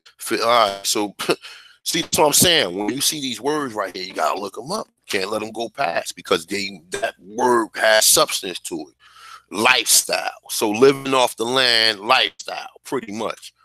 The federal government under Henry Knott initiated a policy designed to make farmers and former women in agriculture, no, it's saying, and aggregate them into white society. Now here we go. The Treaty of Halston, signed July 2nd, 1791, stated that Cherokee Nation may be led to a greater degree of sedation and become herdsmen and cultivator, instead of remain in a state of hunter. And then hear this shit, saying becoming cultivators and farm. Now, do you understand what's going on at this point in time? Okay, instead of becoming farmers, they're trying to get us to create a system to where we can provide food for more people than we need to.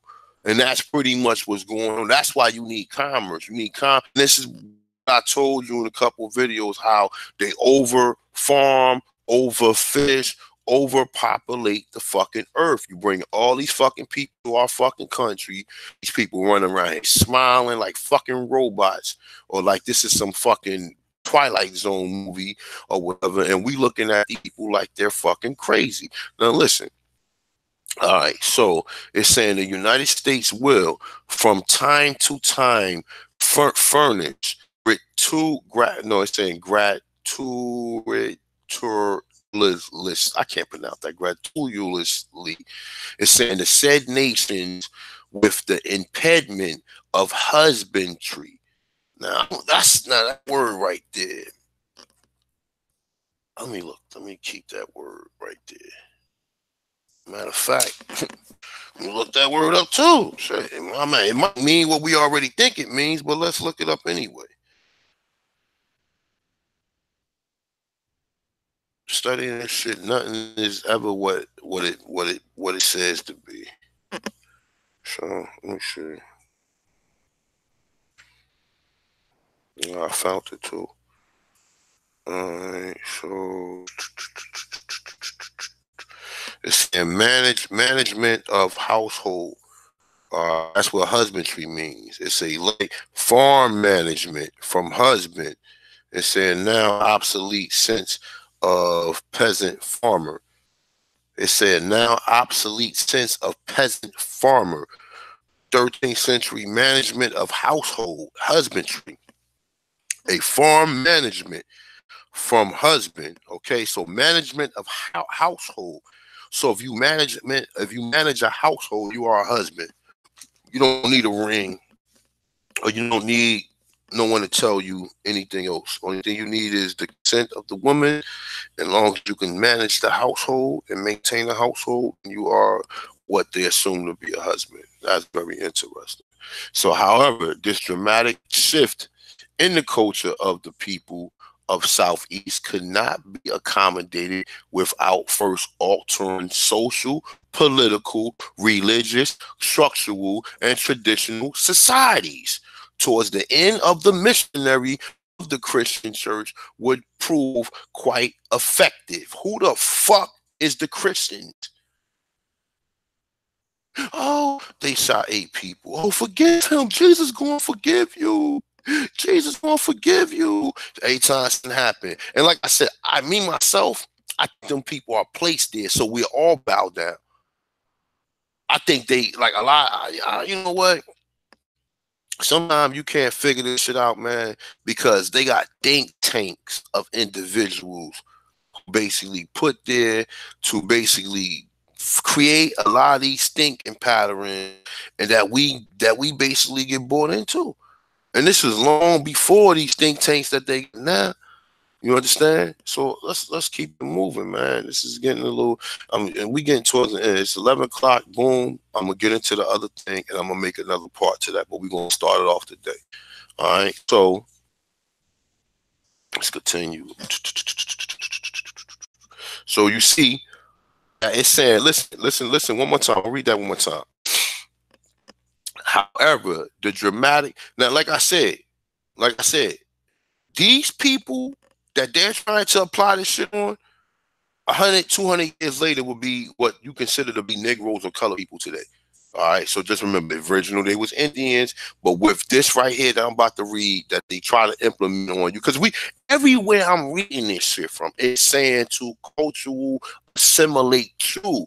Why do they want you to be a cultural assimilated under them? So you will fucking need them, okay? Even though you got everything that they need.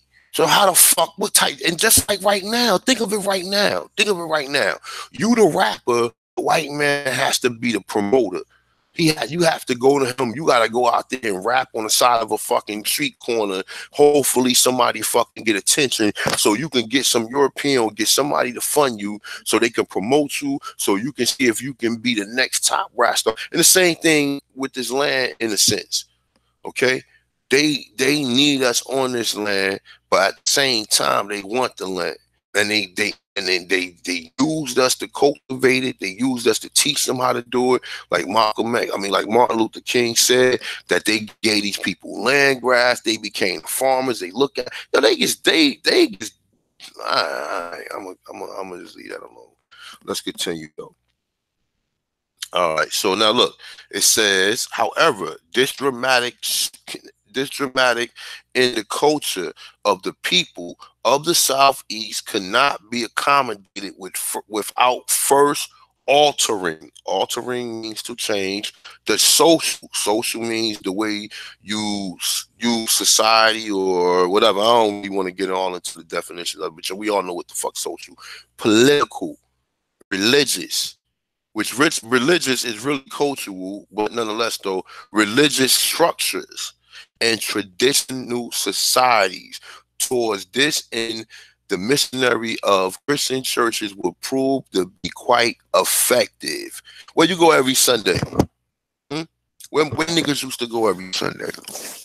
Niggas throwing their monkey suit, go down to the church. Even though that we used churches in the past for a place to room together, but not a lot of these motherfucking pastors and reverends and shit are nothing but informants.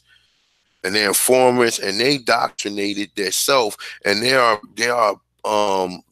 showered with gifts from these people who run these 501c threes and shit. They're showered with gifts. Notice that the churches and shit get shit. I mean, anyone can get any donation under 501c3 if you have it. The donations don't have to come exactly from the church. It could come other people who want to donate it as a tax write-off. Okay, so, but we always see doing it. You know what I'm saying? I got a 1C3. I have a non-profit organization or whatever. You know, I got it. It's called the Aboriginal Outreach Center. And basically I set it up for basically, you know, women counseling, as well as substance abuse counseling, as well as, you know, job, like trying to get some people to where we can help with some jobs, people who just trying to entry into society, come back. We can show you how to get jobs. We can show you how to basically reshape your life to where, you know what I'm saying, you don't have to, if you want to live that way. we also showing you that you can, if you want to get into agriculture, and that's another way you want to live. If you do want to live off the ground, off the grid, you better know how to live off the grid for real. You better not be like motherfucking Nature Boy, living a picture, a fucking video he shoot, he in the wilderness, but this nigga shopping in fucking stores and shit. Like, god damn, they made the world is economic fucking haven for anything that can be sold of a want to the next person. You understand what I'm saying? Any want that a person can achieve, can think of, somewhere there's some fucking cracker going through the test of time to get it, so he can make that money to get it, and then tell a story how hard a time he had to go to steal this shit from somebody else just to bring it back to sell it. You know what I'm saying? And that's the whole story. We're gonna go ahead and go find this rare such and such, and when we come back, we're gonna be rich. This is what this whole shit about, because these niggas ain't got, to them, riches is trying to have more money to control people. That's why they can walk around with fucking Dockers on and fucking boat shoes and plaid checker button down shirts and shit, and just basically talk to you sarcastically with what they consider to be sense or whatever. You know what I'm saying? They can basically curse you out without not saying fuck you, motherfucker. Just by saying they fire you refills all them words right there. Motherfucker, if nigga dangle your resources over your head. Because remember, a job is resource. Okay? All human beings want is resources. Okay? Now, Pen wanted resources, so he came here and took the resources from the people of the land and reclassified them as African Americans. Okay? And they had no resources, obviously, over there. Potatoes, they was eating potatoes. They had all types of fucking potatoes. Even though French fries was created by Aborigine, they had all types of potatoes, boiled potatoes, smashed potatoes, all types of shit. That's all they was eating, potatoes and human flesh. So let's continue. All right. Now, this is where it's going to get a little bit more interesting. Let me try to finish this within the next minutes. Here we go right here.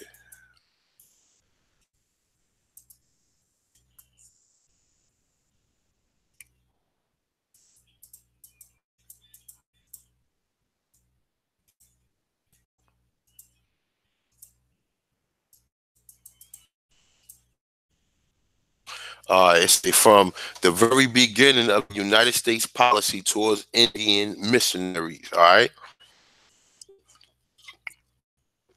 Often act as government agents. What I just told you.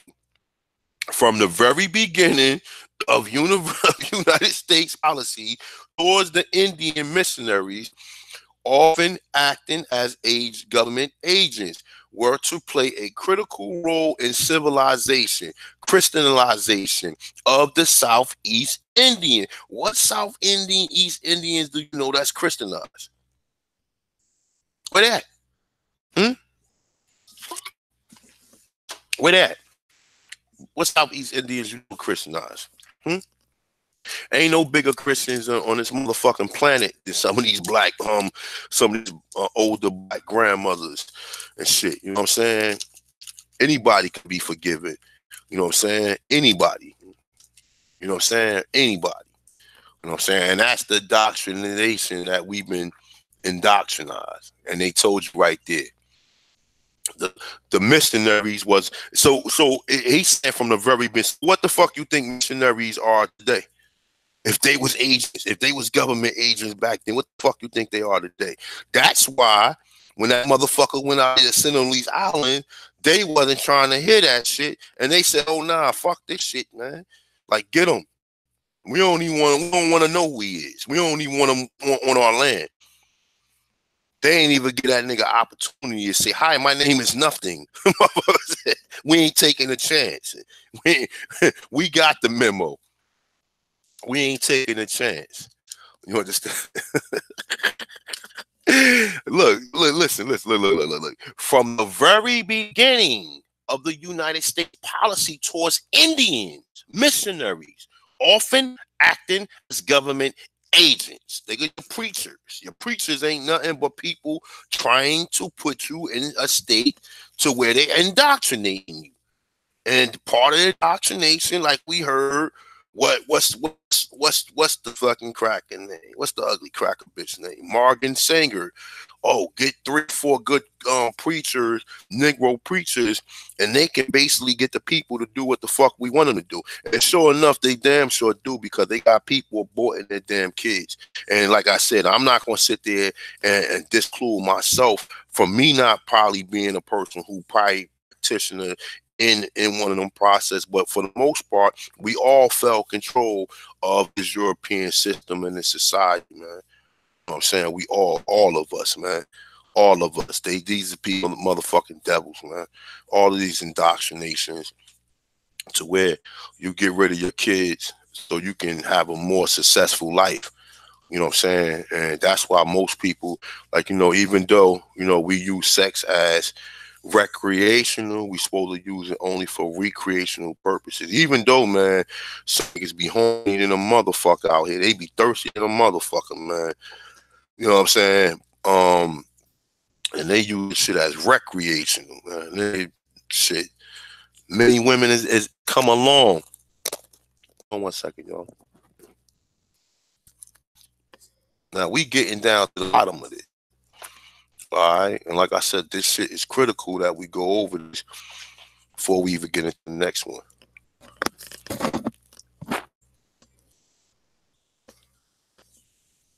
All right, so check this out. So now we starting to see how the Cherokees got civilized. All right, because at first they was like the fucking Chickamauga under Dragon Canoe. They knew what Dragon Canoe did. They said, oh, hell no, we cannot have this no more. So now we have to send Negroes in like John Marrant, and like we say, Prince Hall, he was still indoctrinated too, to bring in Christianity. What did they tell you? The fucking Indian, Lewis Clark sent other Indians into these territories to see if they was non-hostile Indian tribes, to see if they can coach or they can approach them. What do we do now? Oh, we don't know these niggas from this block, yo. We don't know if they're approachable. Oh, you know such and such. Oh, he know them niggas. All right, well, send him over there and have him talk to them and see how it works out. And they, all right, yeah, it's cool. They said everything is cool. And then you go talk to them. Oh, all right, that's what you, okay. And then other relationships form as a result to that, or other ill relationships can form too as a result to that. Either or, but nonetheless, there's still a bonding thing. So boom, so check it out. So, all right, we know the missionaries are government agents. It ain't from the very beginnings to this very day, government agents, okay? Because they're bringing something to indoctrinate you so they can get something. They ain't bringing you Christ so you can fucking just to sell you some damn Bibles, because they giving it to you. You understand what I'm saying? And then they giving you a white man who look like he fucking listening to fucking Marvin Gaye, or they give you a white man like he some motherfucking like he smoked some damn weed or something. Look at Jesus' picture.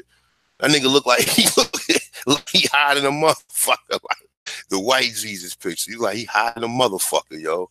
He just sitting there like looking up like. All right, so let's just continue to keep it moving. All right, so check this out. So look, it's saying especially the Cherokee. Wow, because the Chickamauga, okay, the Chickamauga. This is all after the Chickamauga War. This is all after the Chickamauga War. The Chickamauga was the last of the real Cherokees. They told you that they were putting fucking the government wanted to be, because the Cherokees probably had the biggest part of the land. They had the Appalachians and all that other shit. That's why. But we're gonna get into a little bit more of this. And like I said, I'm gonna touch on half of that, and I'm gonna do the other half later on tonight. The other half is deep too. This book right here is the shit. You just gotta know how to read it and be like, oh, that's not an African, that's a Negro or colored or Indian. Or this is another Arawak that might have came from West Indian. See, you have to understand the word Indian, the word Negro are only being applied to people that came from the Caribbean because the Spanish had the influence of calling the people their Negro. So they had to call the whole population of people their Negro because everybody they bringing from the West Indies are a Negro. They're not saying that they bringing no Indian slaves from the West Indies. They saying that it's Africa coming from there. So where's the people is there? Because if you enslaved them here, you would try that on a smaller population easier. So you telling me that people who was free in Jamaica, the so-called indigenous people was free in Jamaica while they had these colonies? No, they enslaved them people too. Or they tried the same practices of divide and conquer and use the same tactics and had them people cross each other while they fighting each other. They would capture the prisoners, and then while these people become reliant upon you, they will cross you later on. How at the end of these movies is be like, yo, I thought we were friends. They be like, well, nah, we was, but fuck it. Yo, we did all this to help you. You know how you see how the movies and motherfucker how niggas cross their own people or cross somebody and shit. They be like, yo, I thought we was friends. We did this to help you. And they be like, nah, buddy, we just use you and fucking just come up behind you and shoot you in the back of the head or whatever. You seen these movies. This is real shit. This is a real energy. That's a real energy. Somebody acting out a real energy that existed and been played upon people in the past. That's an energy. When you see people acting, they acting out an energy or what somebody used their energy to present in the third dimension or what we call reality. You understand what I'm saying? So motherfucker out the fact that nigga, we use you to cross your people. Once you cross your people, the subjects from your people you sold to us, we use them to help build this shit and slave. Then when your ass, when you became so, because remember with 48 powers, make them become reliant upon you. Remember, the 48 laws of power, that's one of them. Make them rely upon you. You understand what I'm saying? And this is what they did. They selling Indians out to where before Indians knew it, only Indians, all the other Indians have either been assimilated or they didn't cross. And before they knew it, crackers was coming for their fucking land. So understand that. That's pretty much my understanding of what I see.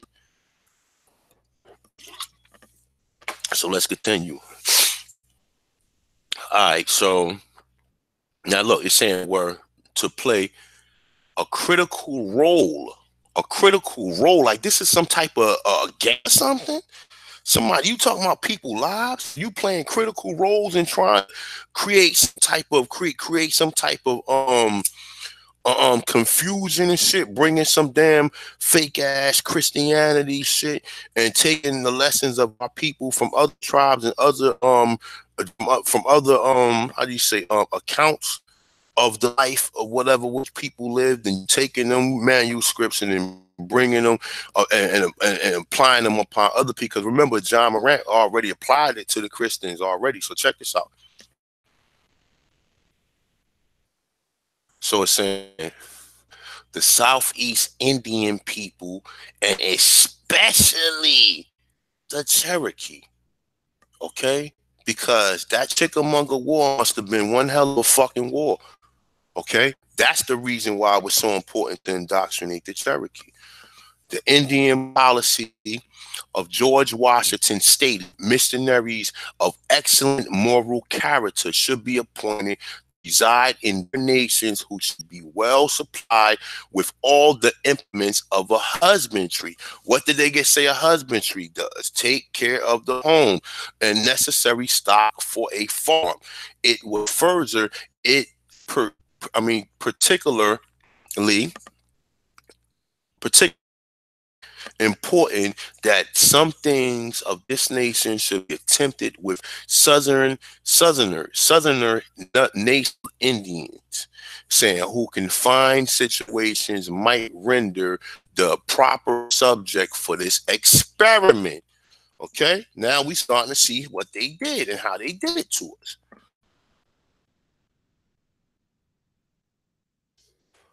Jefferson, listen, increase. Listen to this. Remember, did I tell you they do? They use their funds. They will put a plant in one of these nations, give them all the resources. What he say, supply him with all the implements of a husbandry, meaning that whoever they put there is a provider for the fucking tribes, and they look up to him, and they're gonna vote him. They're gonna be a double fucking agent, just like we see now. Just like we see now. Same fucking shit. Same thing.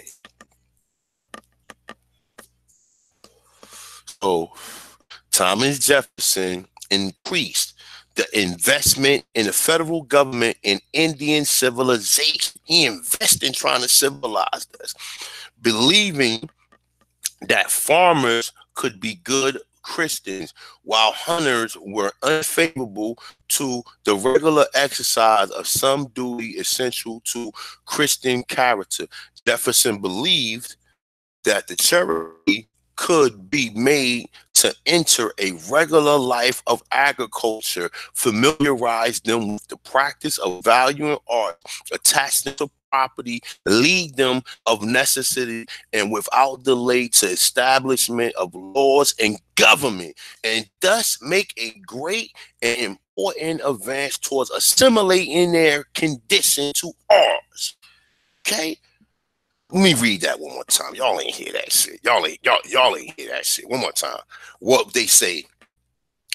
Subjects for experiment. Okay? Subjects for experiments. What did Thomas Jefferson do? Increase the investments. Oh, we need to build this. When do you hear it's like you hear in these fucking movies? Oh, we need to put more funds into this department to where we can make this a great. This is what they did. Now listen to this shit. What did they get said? I'm gonna read this one more time, y'all. We gotta get past this. We gotta understand this shit, because we don't understand what the fuck happened to us. We don't understand what happened to us. We don't understand what happened to us. Prior to the Chickamauga, the war, you didn't even hear about no civilized tribes. But after the Chickamauga War, you hear about civilized tribes, because well before then, them sellout fucking Cherokees already sold into European society. That's the reason why they mad at Dragon Canoe, and the reason why all that shit took place to begin with, because they sold them the fuck out. And now they're telling you they're going to implement it upon all the people. Now check this out. I say the hunters was unfavorable. The regular exercise of some duty essential to a Christian character. Listen to this. Jefferson believed that Cherokees could be made to enter on regular life of agriculture, familiarize with the practice of values, attach them to property. Attach them to property. Property is plantations, and farms became plantations. Lead them of necessity, and without delay to the establishment of laws and government, and thus make a great and important advancement towards assimilating their condition to ours. So what the fuck is that telling you? What did Columbus say? Now listen to this shit, right? Now we got another reference, right? What did Columbus say? Columbus said we can get these people to do our bidding and wear clothes. This is the same time as Jefferson saying. So where's the Slaves Act? Like, listen, just understand this. Just understand what's going on, okay? He's telling you what's going on. He's telling you what's going on. They didn't really enter the Cherokee Nation until after like around 1706, around when they started entering. Because a lot of these Cherokees, like I said, was the Yamasee, the Tuscarora. These tribes, because in the same area where the Cherokees was claimed where they was at, the Yamasee and them was probably in the same area as well. But let's continue. All right. So remember, missionaries are government agents. Okay, now listen to this. Listen to this, right? The missionaries and government agents believing that a stable plantation society promoted both self-sustaining church and orderly civil government. introduced European agriculture practices to the Indians by giving plows, livestock, and grit mill. It's saying to men and clothing and spinning tools to the women. For some of the Cherokee who have been slaves. Now listen, to some of the Cherokees who have been slaves on colonial plantation. Now he's telling you, so now these are Indians. You know what I'm saying? When they want to use the word slave and want to implement the word people Indian, he implements it. But one, no, he could quickly change it. Oh, that was an African. You understand? So look, the Cherokee who had been slaves. Why was they slaves? They was taken as prisoners after the Chickamauga fucking wars. That's how they became slaves. That's how they became slaves. Because if you assimilated, then you was their man. But if you didn't assimilate, then you was a fucking slave. You was ragging against the system. All right? Read the Chickamauga Wars. We went over that. We talked about wagon canoe. We talked about that was part of the Revolutionary War. Formed the Revolutionary War. Why you have a president trying to assimilate people to land if they don't want it? Forced assimilation, forced citizenships. All right, so look. Introducing European agriculture by giving them things to where they can produce farming faster. Now you're starting to see that a lot of these motherfuckers that own farm and shit wasn't fucking slaves. I mean, they were technically, in our definition of what a slave is, that's what they were. But now we starting to see a system where they're trying to implement these people to work for them. Okay? If you understand anything I just said, now listen, one more time. Say it. They're saying, all right, the missionaries and government agents believe.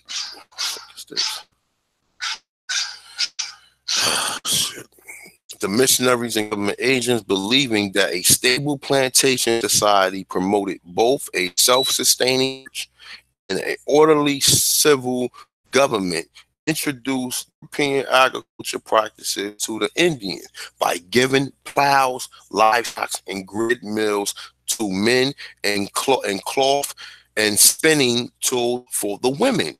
Now, what did your grandmother sew? They knew how to sew. They knew how to knit, do all that shit. Okay. Now I'm saying for some of the Cherokees who have been slaves, okay, colonial plantations and introduced European agriculture method through this practice, the transition was not difficult. The missionary also provided agriculture instructions to the men and home skills to the women.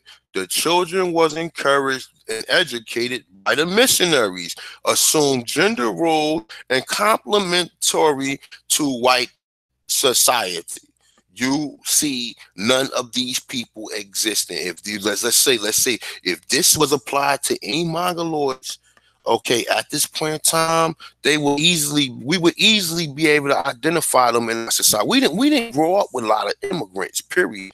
And I'm just saying that 100. Most of us, like I'm a 70 baby, okay? But going back to the 60s, they didn't know about no immigrants. So most of the people was either white or black. Even if you was Lena Horne, even if you was fucking the lady who was played Betty Boop, who was a mulatto or whatever, you know what I'm saying? They were still fucking black people. We don't see no Mongoloids integrated in our society with the last name Jerry Holmes or anybody with these names or whatever. And just think about it, man. Think about it. You have to really think about this shit, y'all. I'm telling you, you have to really think about it, y'all. You have to think about it. The only thing you have to do is just do observation. Look at the population of people. Don't look at them now. Look at them in the 70s. You had white and black. Yeah, you had some Hispanics here, but we knew that the Hispanics wasn't no fucking Indians, or they wasn't Indians from North America in that sense. Okay, but what I'm saying is that if this shit was applied to Indians back then, right now today, we will see motherfucking Indians that's walking around with last name John Harris and all these different names and shit, and we would know. We would be like, yo, okay, that was an Indian. Oh, I don't see no people like that in my whole upbringing.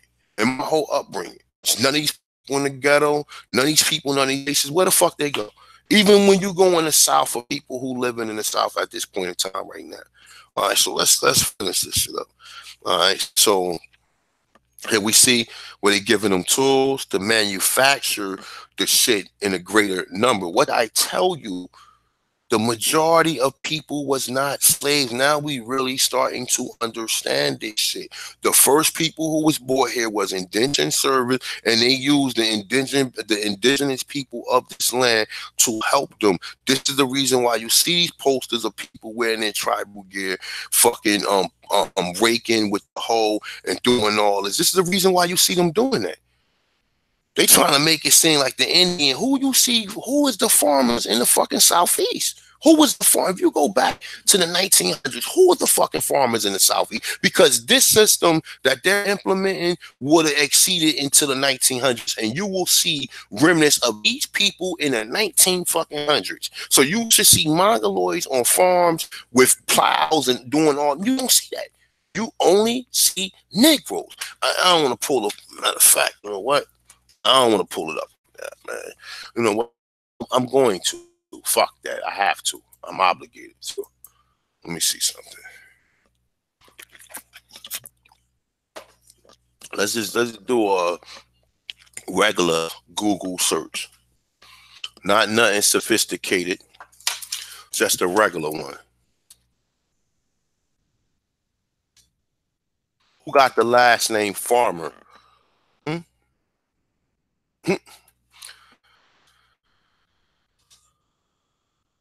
Who got the last name Farmer? I spelled it wrong.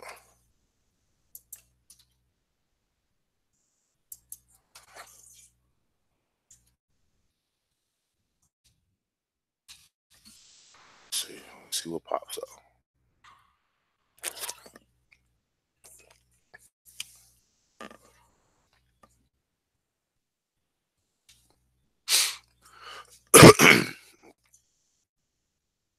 Now look. Let's see what we find.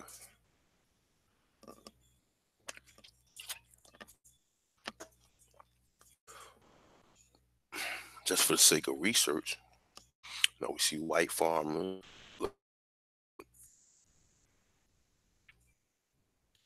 Okay, we see white farmers. It's saying this like that probably is in Mexico somewhere. Now I say mechanics and the farmers bank. Now look at this. Let's see this.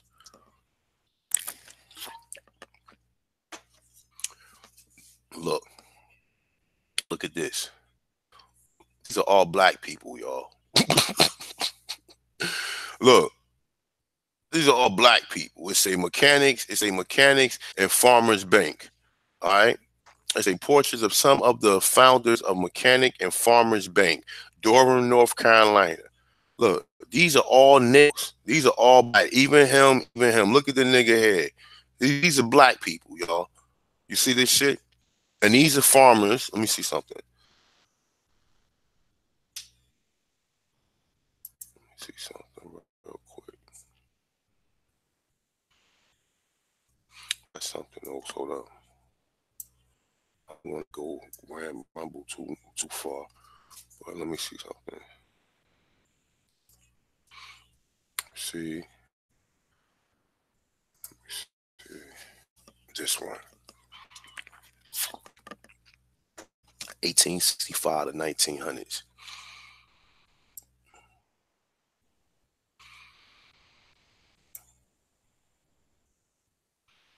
Now that's a book. Let me see what this is. Now this is in 1869. Let me see what this is.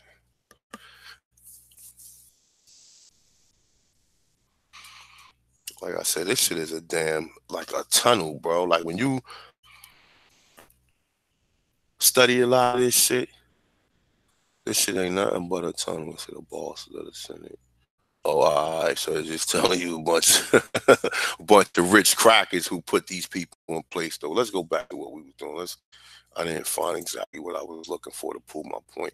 All right. So it's saying basically how they gave them basically more tools to manufacture the farming, the agriculture faster, or the produce faster. Okay. It's saying it giving reference to Cherokee who have been slaves in colonial plantations and introduced to European agriculture method through the practices. Transition was not difficult. The missionaries also provided agriculture instructions. All right, we read that.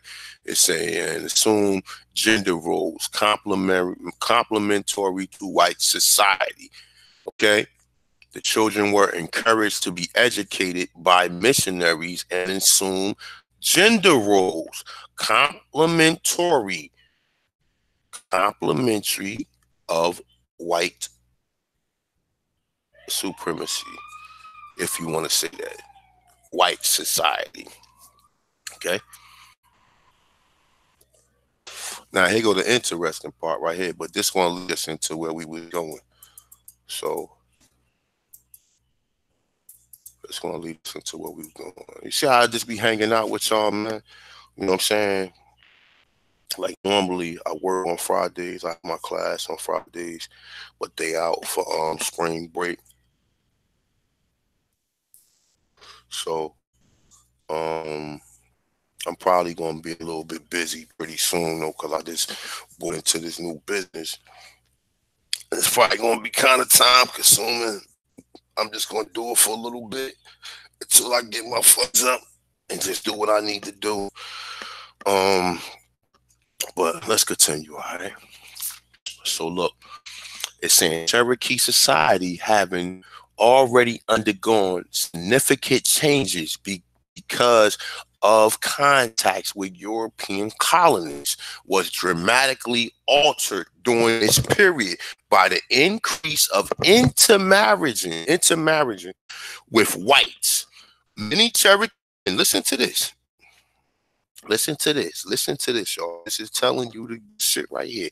Many Cherokee men took white wives, and the matrilineal nature of the Cherokee society began to be undermined. Listen to this. They telling you what's going on. What they telling this whole shit that I read basically is telling you what pretty much happened to us. Okay, look, I'm just gonna tell you like this. Okay. Culture Freedom, hitting Cultures of America, Black Indians will be out soon. I'm going to the Slave Museum in Washington. I'm putting that in there. I'm interviewing people at the motherfucking Slave Museum. So watch and believe this shit, yo. I'm going to interview people at the Slave Museum. I'm going to be giving my lessons there. I'm going to be talking there and everything, okay? I'll let you guys know when I go. If anybody in that area, if you want to meet me there or whatever, you know what I'm saying? We can go in together or whatever you want to do. But for the most part, you know what I'm saying, I'm going to be doing my, I'm going to be going there and I'm going to be interviewing people there and I'm going to be talking to people. And I'm saying that I'm just going to do it like I normally do it, have my normal approach, walking up to people, asking them, you know, just different questions. And that's pretty much what I'm going to be doing while I'm in there. I will have my GoPro. I'll ask people for permission to record them and everything and give me like a brief, you know what I'm saying, quick bio or a little quick briefly, you know what I'm saying, an introduction into your lifestyle or your culture or your family members that may have been Aborigines to this land. All right, so we just heard that it was a matrilineal. It came from the woman. All right, so look, part of civilization programs should be a shift from the old ways that centered upon matrilineal ties of kinship. In 1808, the Cherokee Nation Council passed a law that gave permission to children as heirs of the father property. Look, children heirs of the father property. By 1825, the Cherokees passed another law that granted rights as equal to children of white mothers as that of Cherokee mothers. Now, look, at first they wouldn't allow them. They wouldn't allow them to be into the tribes, but now they created a law. Enough at this point in time, from 1808 to 1825, it probably was so many Europeans, so many people mixed up in there at that point in time that took these prominent roles to where they swayed the you know what I'm saying, the power of what they swayed basically the rules. They was able to dictate and change the rules and alter the rules and the so-called traditions and cultures that we have from the time of memorial. It's the reason why you see white people. This is the reason why you see. And then once they did this, these motherfuckers ran with it. They fucking ran with it. And this is the reason why, if you look, a band of Cherokees, all of them white, and this is the reason why. Because you have black aborigines who was made. Because listen, where did we get the Cherokee from? Where did we get it from? Where did we get it from? Where did we get it from? Now, with times what's going on, from what I'm starting to understand, is that if you was a slave, or if you had been one of the people that bought from the Caribbean, then he would just been classified as a Negro. He wouldn't be said that he had any job, or he was connected to any tribe. They would just say, all right, this Negro married such and such. So you would never know what tribe he belonged to because he came from the Caribbean. So anytime you see the word Negro, we know they was never using the word African. They never said any Africans bought here. Now today, people who write and people who dictate this information for us throw them words in there to confuse us when we reading this shit. All right, so look. So it's saying that by 1825, the Cherokee passed another law that granted rights as equal to the children of white mothers, that of Cherokee mothers. The shifting nature and makeup of Cherokee society was also being reflected in its political leadership. Many Cherokee of mixed blood rose to prominence. Here we go. We're going to go to the next one. Many Cherokee of mixed blood rose to prominence in Cherokee affairs. By one, the old ways were being supplanted. Now, you hear what's going on, y'all. You hear what the fuck is going on. I'm reading this shit to you. We already know from Richard Neves, it was black people in fucking Brazil. We already then read from the article, Trevor Julian and what's name, that they found Negro skulls and said an intrusive burial of that was Iowa Indians, but he said no, this is a Negro burial. Okay, now we got them in so-called the Caribbean, in Barbados, in Cuba, in the West, in the West Isles. So we got Negroes throughout the Caribbean. Okay, so now we know it was Negroes in Brazil, according to Richard Neves. We know it was Negroes in Mexico, according to James Chatter and Naya. We know it was Negroes already in the Caribbean, according to the article Brex and Territorial, plus also according to the American something society that posted that in a Washington article. One of the articles I was reading yesterday. But nonetheless, though, we already know that. We know that the pyramids here are older than the pyramids in Africa.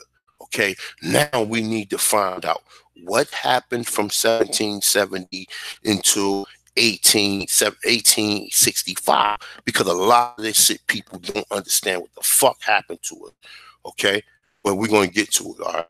And like I said, this book is giving it. That's why I would love to talk to this guy, man. And like really talk to him and see what he really truly know. Because I know he know more, and I know this nigga is probably a fucking Mason, and he can't put it out there because common sense will put it out there. When you read it, they telling you, oh, well, the oldest bones they found here. You found something that was found here. All right, listen, let's use common sense, okay? Listen, let's use common sense. All right, and let's be 100%. Some of us are alcoholics, some of us are weed heads, some of us, you know, some niggas probably sip lean. I don't know. But for the most part, some of us are able to be educators or whatever, right? Now, Richard Neves is a motherfucker who his life putting together. Imagine you getting a skull and you putting, the Prague nations and all this other of the so-called skull. You know how to do all this, and you put it together, and you say that this is a fucking Negro, right? And you saying that they found many Negro, and this one particular Negro in Brazil dates back to what, 12,000 years. Now, what did they tell you the Bering Strait was in the Bering Strait story? 27,000 years, right? It is 27,000 years that Native American crossed the Bering Strait, right? So why the fuck would he say a skull that he found in Brazil tells us that the first Americans came from a different place? Why would he say, all right, well, boom, they might have been here at the same time the Mongoloids? Because you're saying that the Mongoloid story is old, because first of all, you have to understand that they changed the fucking time system. They changed prior to after BC or AD or BC, before Common Era. They started it all over again. They added a fucking 1,000 years onto the fucking, and I'm starting to think that might not even be right. They might have added on. They probably we don't know what time it is. We don't know what's the time. We don't know what it is. They was a motherfucker that went and created a calendar on Microsoft Excel, and fucking we've been going by this shit every year. Your life is in the box. Our life is in the box, man. Our life is in the box, man. We told it's only 24 hours in a day. We don't know time is supposed to be infinite. You cannot contain time. You cannot put time in numeric pattern. It doesn't exist. You can't calculate it because it doesn't exist. But nonetheless, though, Benjamin Banneker was able to do it because he was the one who created the almanac and created the clock. So shout out to the original Aborigine for being able to do that. Was we subscribe to some of the, but it's a higher science. It's probably a higher science that I don't even comprehend.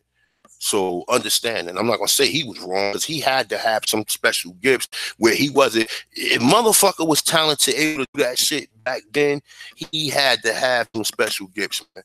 That was way more extraordinary than anybody or any one of us can fathom. You know what I'm saying? That's coming from a human being. But he just said that, oh, well, we looked at the Negro as being, that's bullshit. That's all shit that people get when they start writing these books and start taking and throwing all these perspectives. And but let's continue, man. All right. So now I'm saying one more time, let's touch on this before we get out of here. It's saying a shift in the nature of makeup of the Cherokee society was also being reflected in its political leadership. Many Cherokees of mixed blood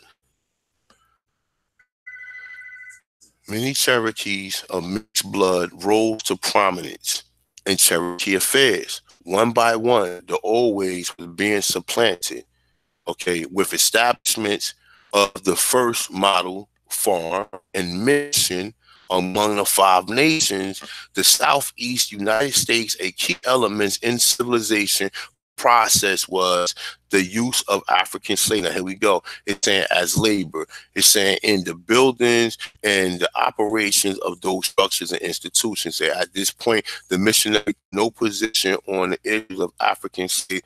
They saw the issue of slavery as a political question and not one to which they were bound to respond religiously. Say as missionaries would quickly point out. Now, listen, you also got to understand this too, right? The people in the Caribbean was already on plantations and a heavy thing. So when you bring them over here, they already had skills. There's no way telling me no Africans coming straight here from Africa who know how to do this.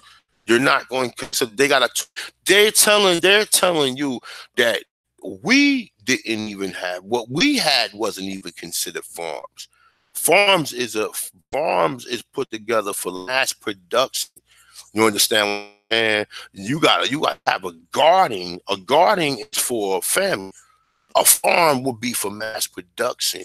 You understand what I'm saying? And a plantation will be for mass production on a whole other scale.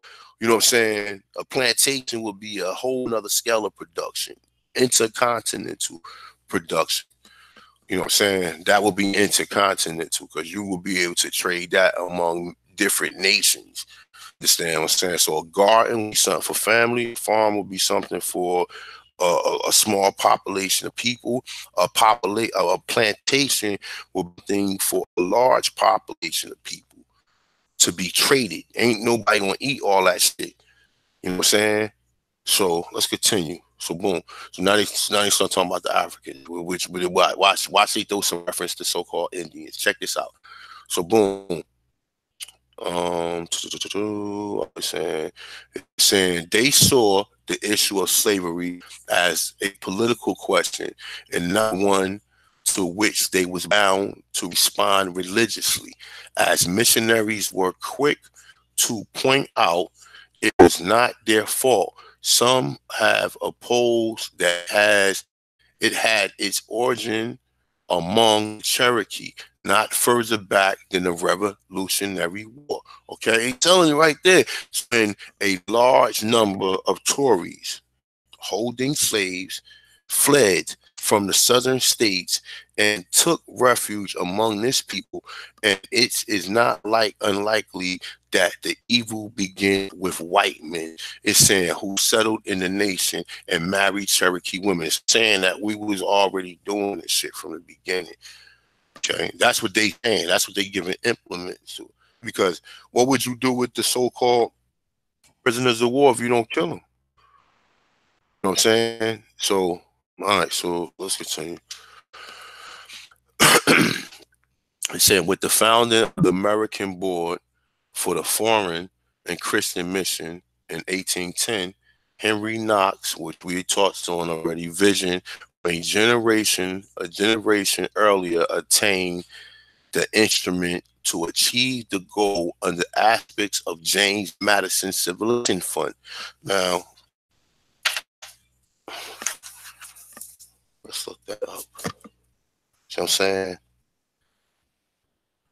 See, a lot of these shits right there, you just gotta just really look up. Civilization Fund, James Madison. That's going to tell you something. That is going to have a story of its own. You know what I'm saying? That's what I say. Like, it's so much information that I cannot look all this shit up. Cannot look all this stuff up. It's impossible. I cannot look all this shit up. It's impossible. So somebody out there, if you get the opportunity, look up the Civilization Fund under James Madison. All right. So it's saying in 1817. Okay, now we in 1817. We getting close. We getting close to we starting to understand what's going to be the reason why they moved the Indians, because what we're going to find out is white men had control of these nations, which we already found out. We just read from the top that many white men held prominent positions in these nations. We're going to find out when we get to the 1830, these same white men going to be working for the government, but they're going to be working for the government and be the chiefs, and they're going to end up selling the land, and the people going to have a fucking fit. Watch. So look. So, okay, 1817, the American Board sent Cyrus Kingsbury to begin a system of missions among the Cherokee. So they sending agents in. Same thing now, economical hitmen. They send the agents in.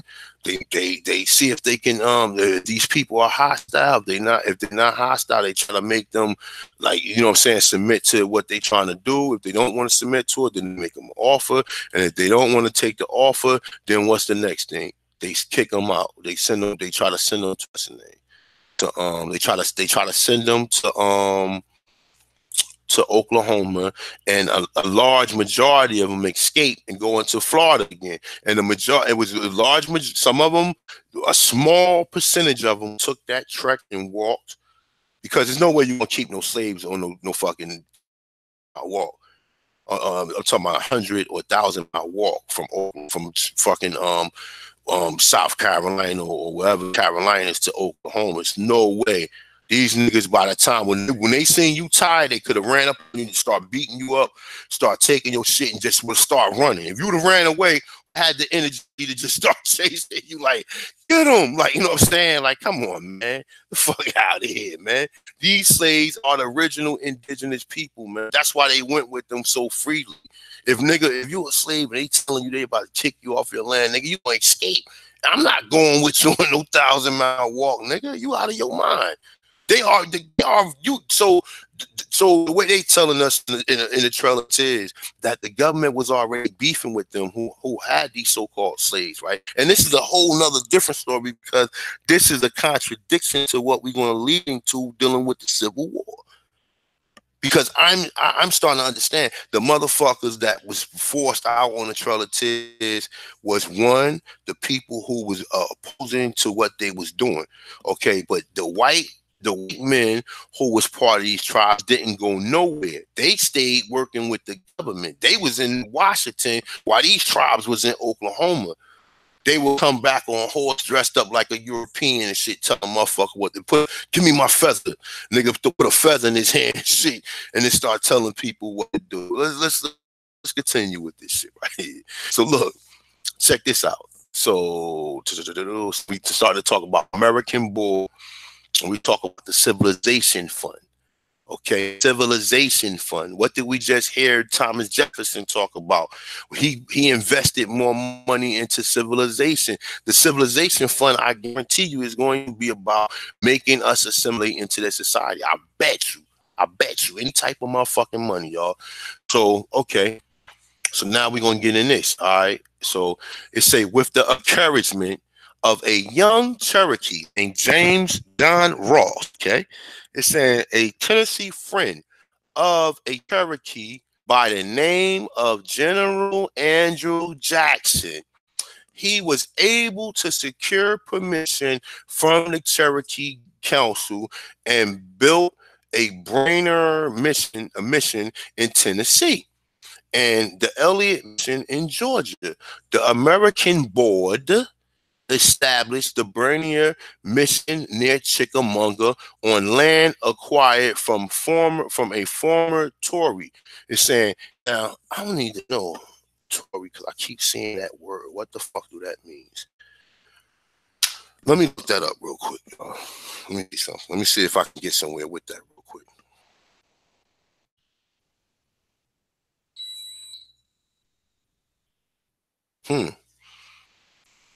So it's a Tory. It's saying an outlaw, a specifical one of a class of Irish robbers noted for outrage. It's saying and savagery and cruelty. It's saying plunderer, originally pursuer, searcher. All right. So that's what he's saying a Tory is. The word Tory itself. It's saying, hold on, let me see something. It's saying about 1614, the derogatory of English Catholics dispose of their land, such and such. It's saying Duke of York. It's saying Catholics was the Duke of York. All right, so it's saying the York Tories. All right, so yeah, so basically this is some type of European or whatever, a Tory. That's why I kept saying Tories. All right, so hold on. All right, so a former Tory, right? Now look, what we see now is this. We see that the American Board established a brainier. Now, what the fuck is a brainier? I don't know what that is. Let me look the word up too while we at it before we. I never heard of that out of the word brain itself.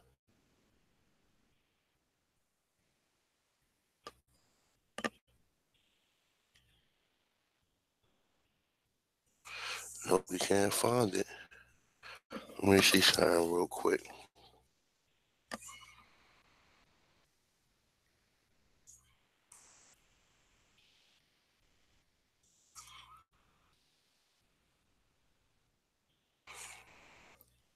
I'm still with y'all. Give me a second.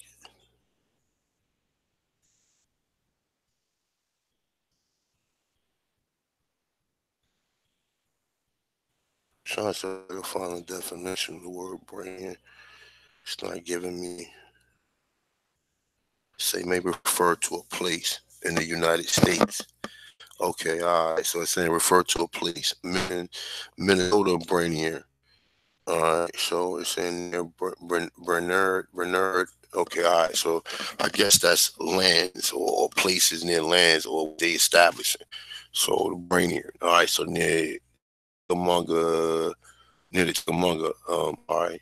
So it's a land acquired from a former Tory. What they get so told you a Tory was a plunderer. It's a acquired. Acquired don't mean bought. Okay, the Chickamauga, near Chickamauga. So the residents of the people who was living in Chickamauga that they pushed out, dragon canoeing them. This nigga then took his land.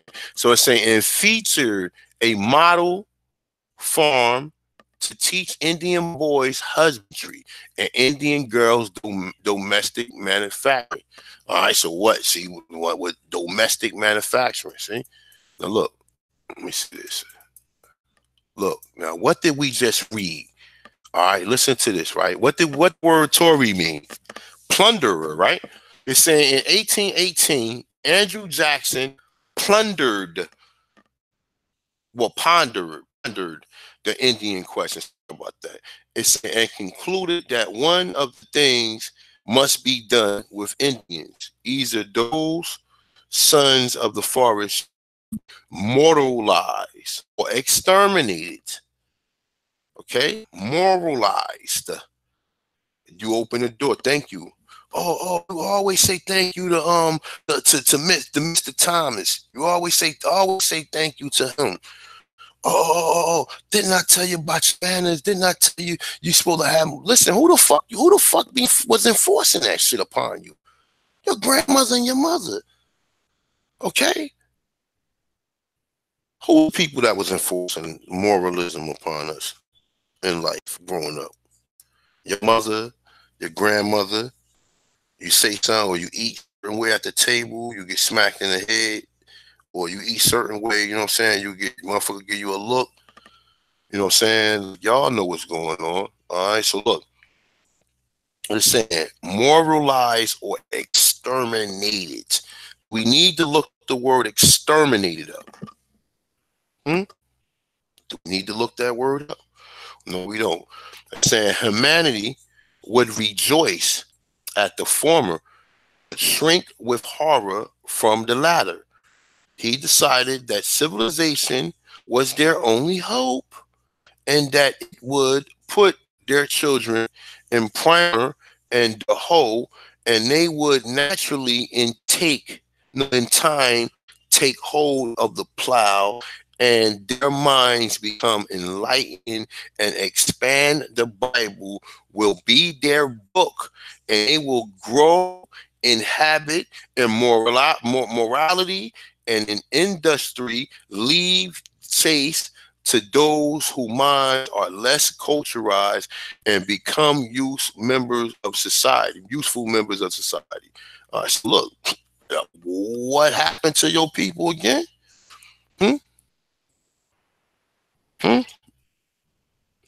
What happened? He decided civilization. So he civilized you.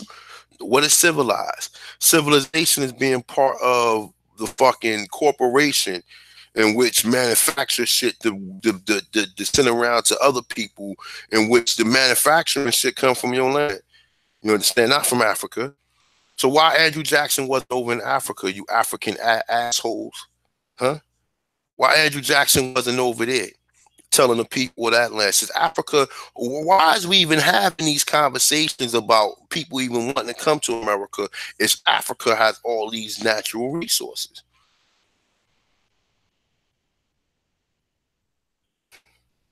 Tell me. I'm waiting to hear it. Okay, and you can't say nothing about the Bears and what's the other motherfucker asshole name? I can't think of his name right now. But the other motherfucker who went over there and killed millions of people, we can't talk about them because that's in the late 1800s. Okay, that's well after. It would be millions of stories of domination in Africa if they was over there as long as they was over here in Americas. We would hear many stories. And the Africans themselves would know about these stories.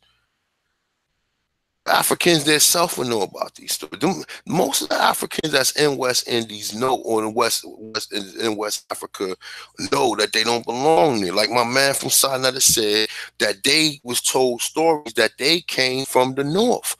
This is what he said. He said that, saying he's an African. And I believe him. I believe exactly what he said. He said it's stories that they came from the fucking North. He said we wasn't always there. And this is the same thing we've been speculating upon, the same thing we've been talking about.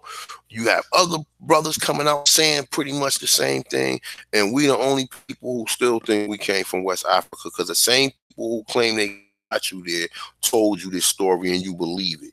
The same way they tell you all the slaves was Africans, which there's no mention of any African ever in none of these slave transitions. None of them.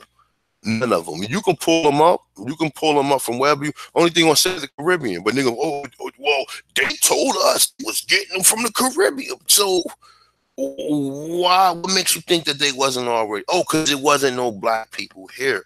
So we back to the same fucking problem. That's why you have to start. You can't start with what grandma told you if you want to teach the lesson. You can sit there, I can pull up 100 people, and, oh yeah, they got Indian. Even you showing this among kids, they ain't gonna get it. They're gonna think that the story of the African mixing with the Indian took place when it's too many of us here that say we got Indian. It's too many of us for us to say that. It's too many of us. Everybody to say that they have Indian in them. Okay, so now what I'm starting to understand is, so once these white or once the amalgamation start to take place within the so-called tribe, because they felt like that was best, because the Chickamauga, they didn't want to release the Chickamauga again because they had hell fighting with Dragon Canoe and them. All right, so now, like I said, and also the Chickamauga was fighting. I think the Chickamauga was fighting the British too. I believe so that the Chickamauga was fighting the British. I believe was fighting the British, and that will show you that these motherfuckers are all the fucking same. That they was all the fucking same. All right, so let's conclude this part of it, man. I know I've been rambling, man. I got probably another 30 minutes of this up in me. All right, so look. Remember this. Remember this when you ask what happened to us here. He decided that civilization was their only hope, and it would put their children in primer and the hoe, and they will naturally, in time, take hold of the plow, and as their minds become enlightened and expand, the Bible will be their books. Okay, so as they begin indoctrinated, just like what's going on right now. Right now, you can use this, what he said, into so many different examples of life, of how many different transitions. How many times we woke up and they had to do the same, they had to put you to sleep. Every time you wake up, they gotta rock you back to sleep. Like motherfuckers say, like with Kanye, how they go dope him. I don't believe that shit. I don't know what the fuck. I don't know what the fuck sometimes. I don't know if these niggas be clones, or if these niggas really do be under some type of mind control, MK Ultra. I don't know. You know what I'm saying? But like I said, all of that shit is relevant. All of that shit is relevant. If you can believe it, you can conceive it. So that's what I was told. So all right, let me continue. All right, so the Bible will be their books, and they will grow in habit and morality and industry. It's saying leave chase of those whose minds are less cultivated and become useful members of society. What do they always tell you? We want you to become useful members of society. Like, really, what useful members is working, producing tax money, and being a good fucking slave. That's what a useful member of society, useful member of whole society. That's what you have to ask yourself. Listen to this. Listen to this. Listen to this. Listen to listen to this. Listen to this. Listen to this. With the help of the churches, Jackson planned. No, I'm sorry. Hold on. It's saying with the help of the churches, Jackson plan came slowly to fruition. By 1820, the missions among the 5 nations were among the most successful in the country. Conversion were numerous in federal government consider the Cherokee Nation itself a most fertile ground of civilization. Cherokee, we think, are fast advancing towards civilized life. Look at this shit. Look, look, look, look, look, look, look, look, look, look, look. This is like a nigga watching you do, and nigga saying, yeah, they making remarkable. Yeah, okay. Like, who the fuck is you to come here and put some experiment on me to get me to do what the fuck use this? This is coercion. This is what's called coercion. You understand what I'm saying? Coercion and I said, hold up. What's the other word? Coercion and I can't think of the other one, yo. I'm a little burnt out right now, yo. I started smoking, but I'm about to stop next week because I'm about to do a full body detox. So I'm gonna probably be doing a fast for like. I'm gonna try to do 60 days. I'll try to do it for 40 to 60 days when I do it, even though that the formula is on for 21 days.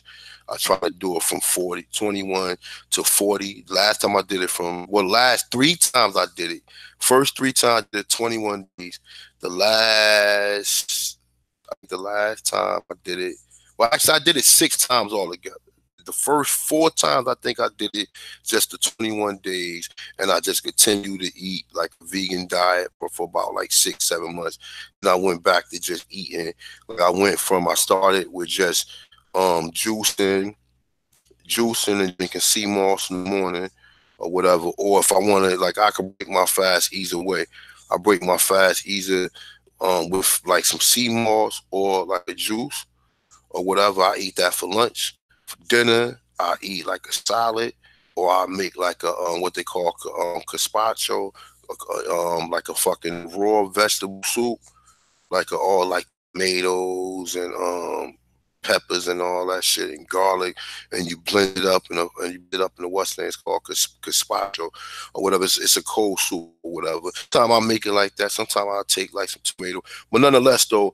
I'm about to do the detox. Like I start off that with just introducing like fluids and some solid food.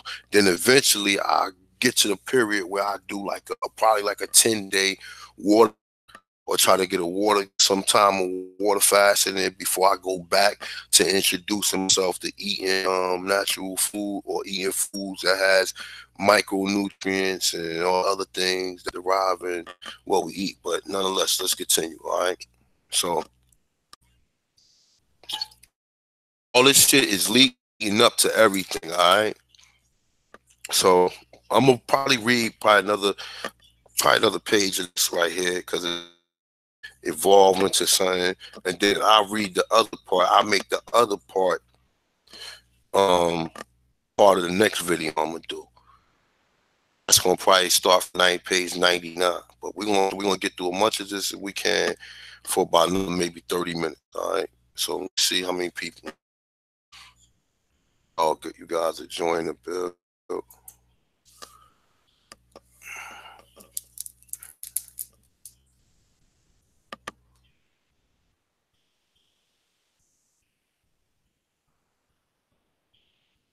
Shout out to everybody in the chat room.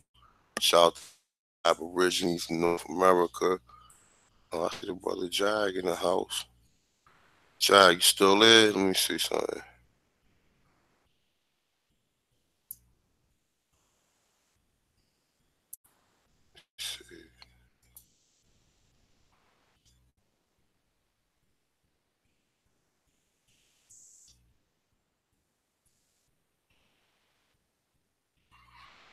That ancient one. We know John Hanson was the first president.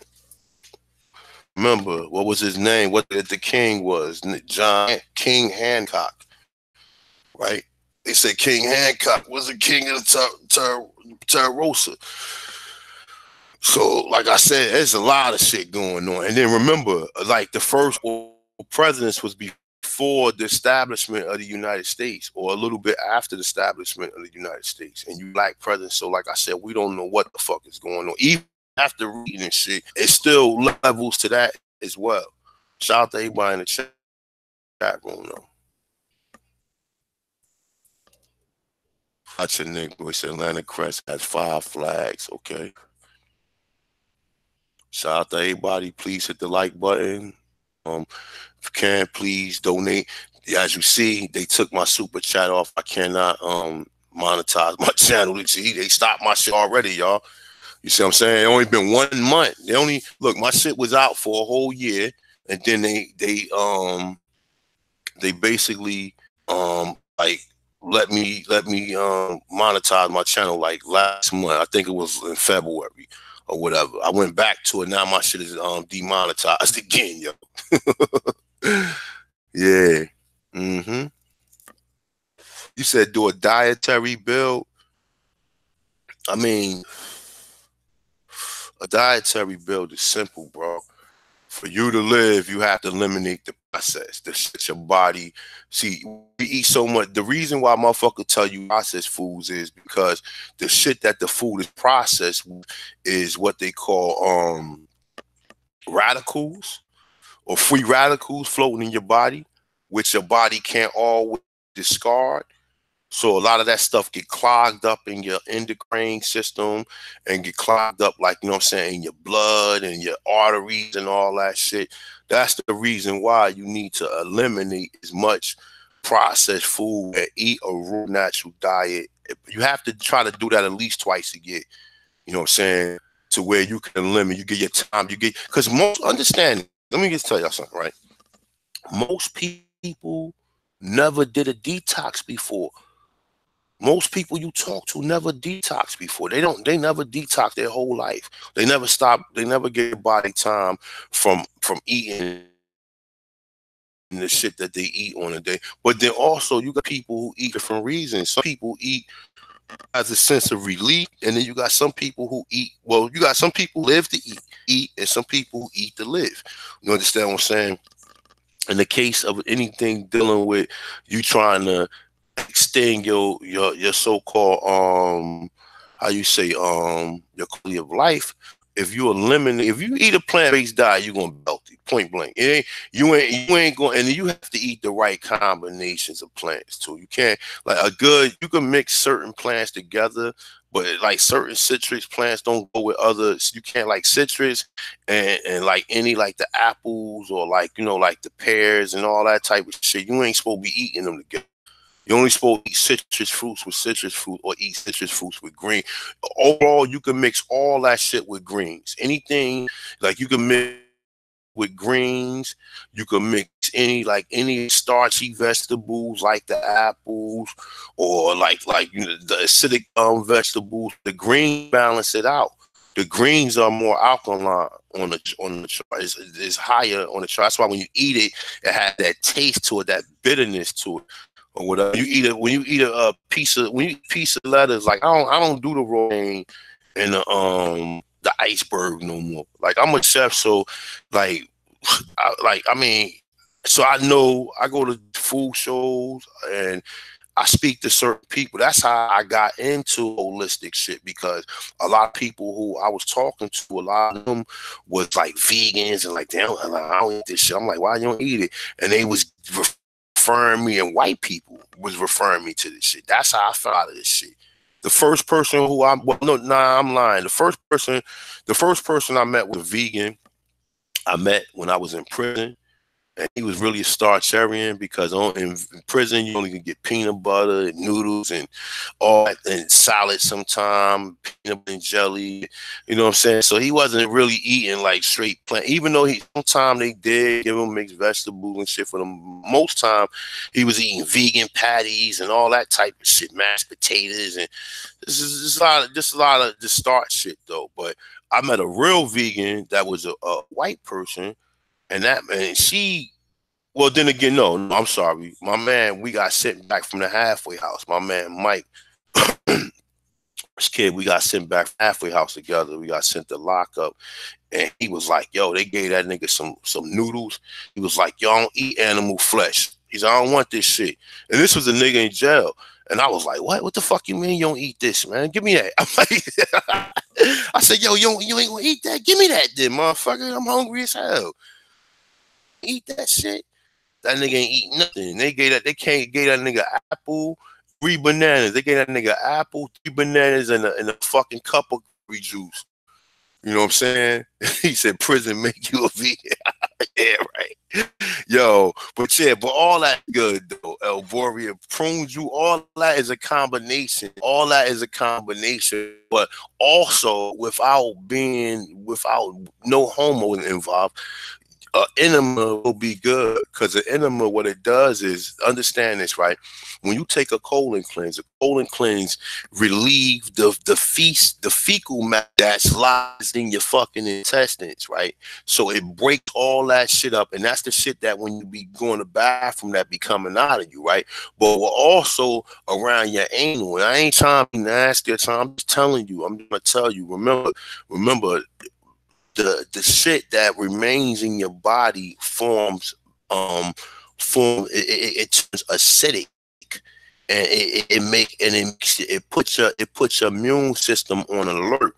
See, your problem is when your immune system is on alert and it's distracted by other things that's in your body, then it can't respond properly to the things that it can. Because understand this, you could catch cancer every day, and if your immune system is aware of it, it can fight it your immune system is powerful. But what happens is when it's distracted, you understand what I'm saying? When it's distracted, yeah, it might can fight 3 different things at one time. When you start getting these severe illnesses, and it has to really take time, and then these smaller illnesses turn to other illnesses or whatever, because that's all that happens. So like I said, most of the time you have to clean your body out, and that's pretty much what it is. So let's go, man. Let's continue.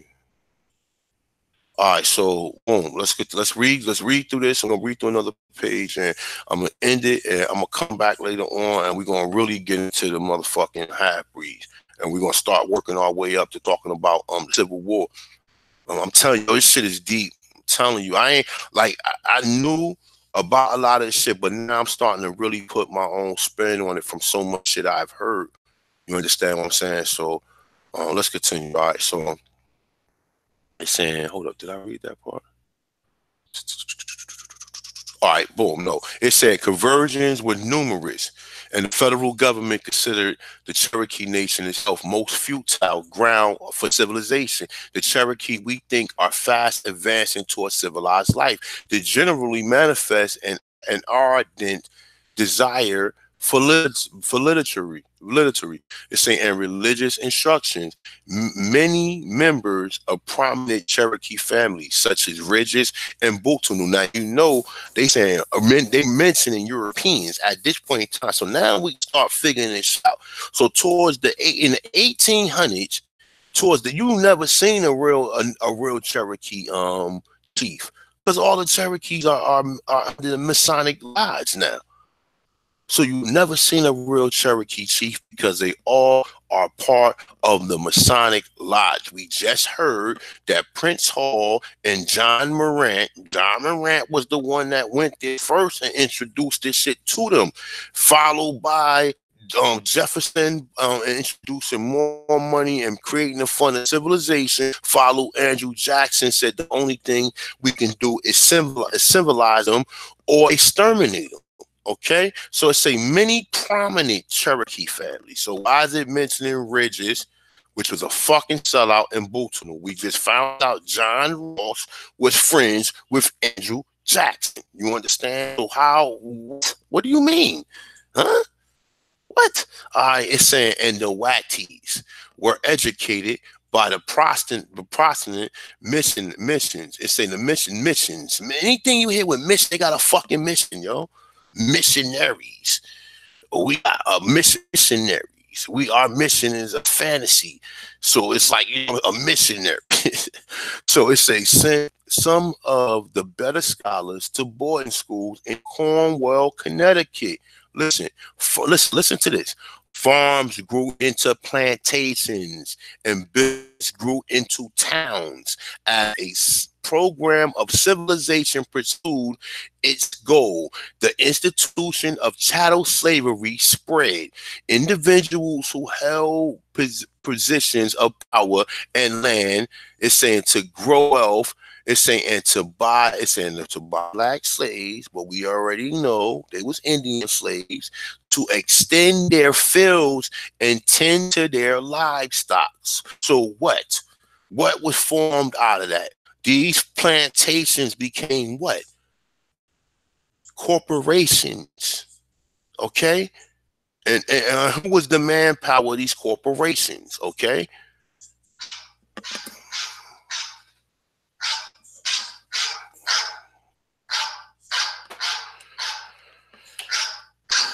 Hold on for 1 second. Let me take this call real quick.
Hold up. Shit.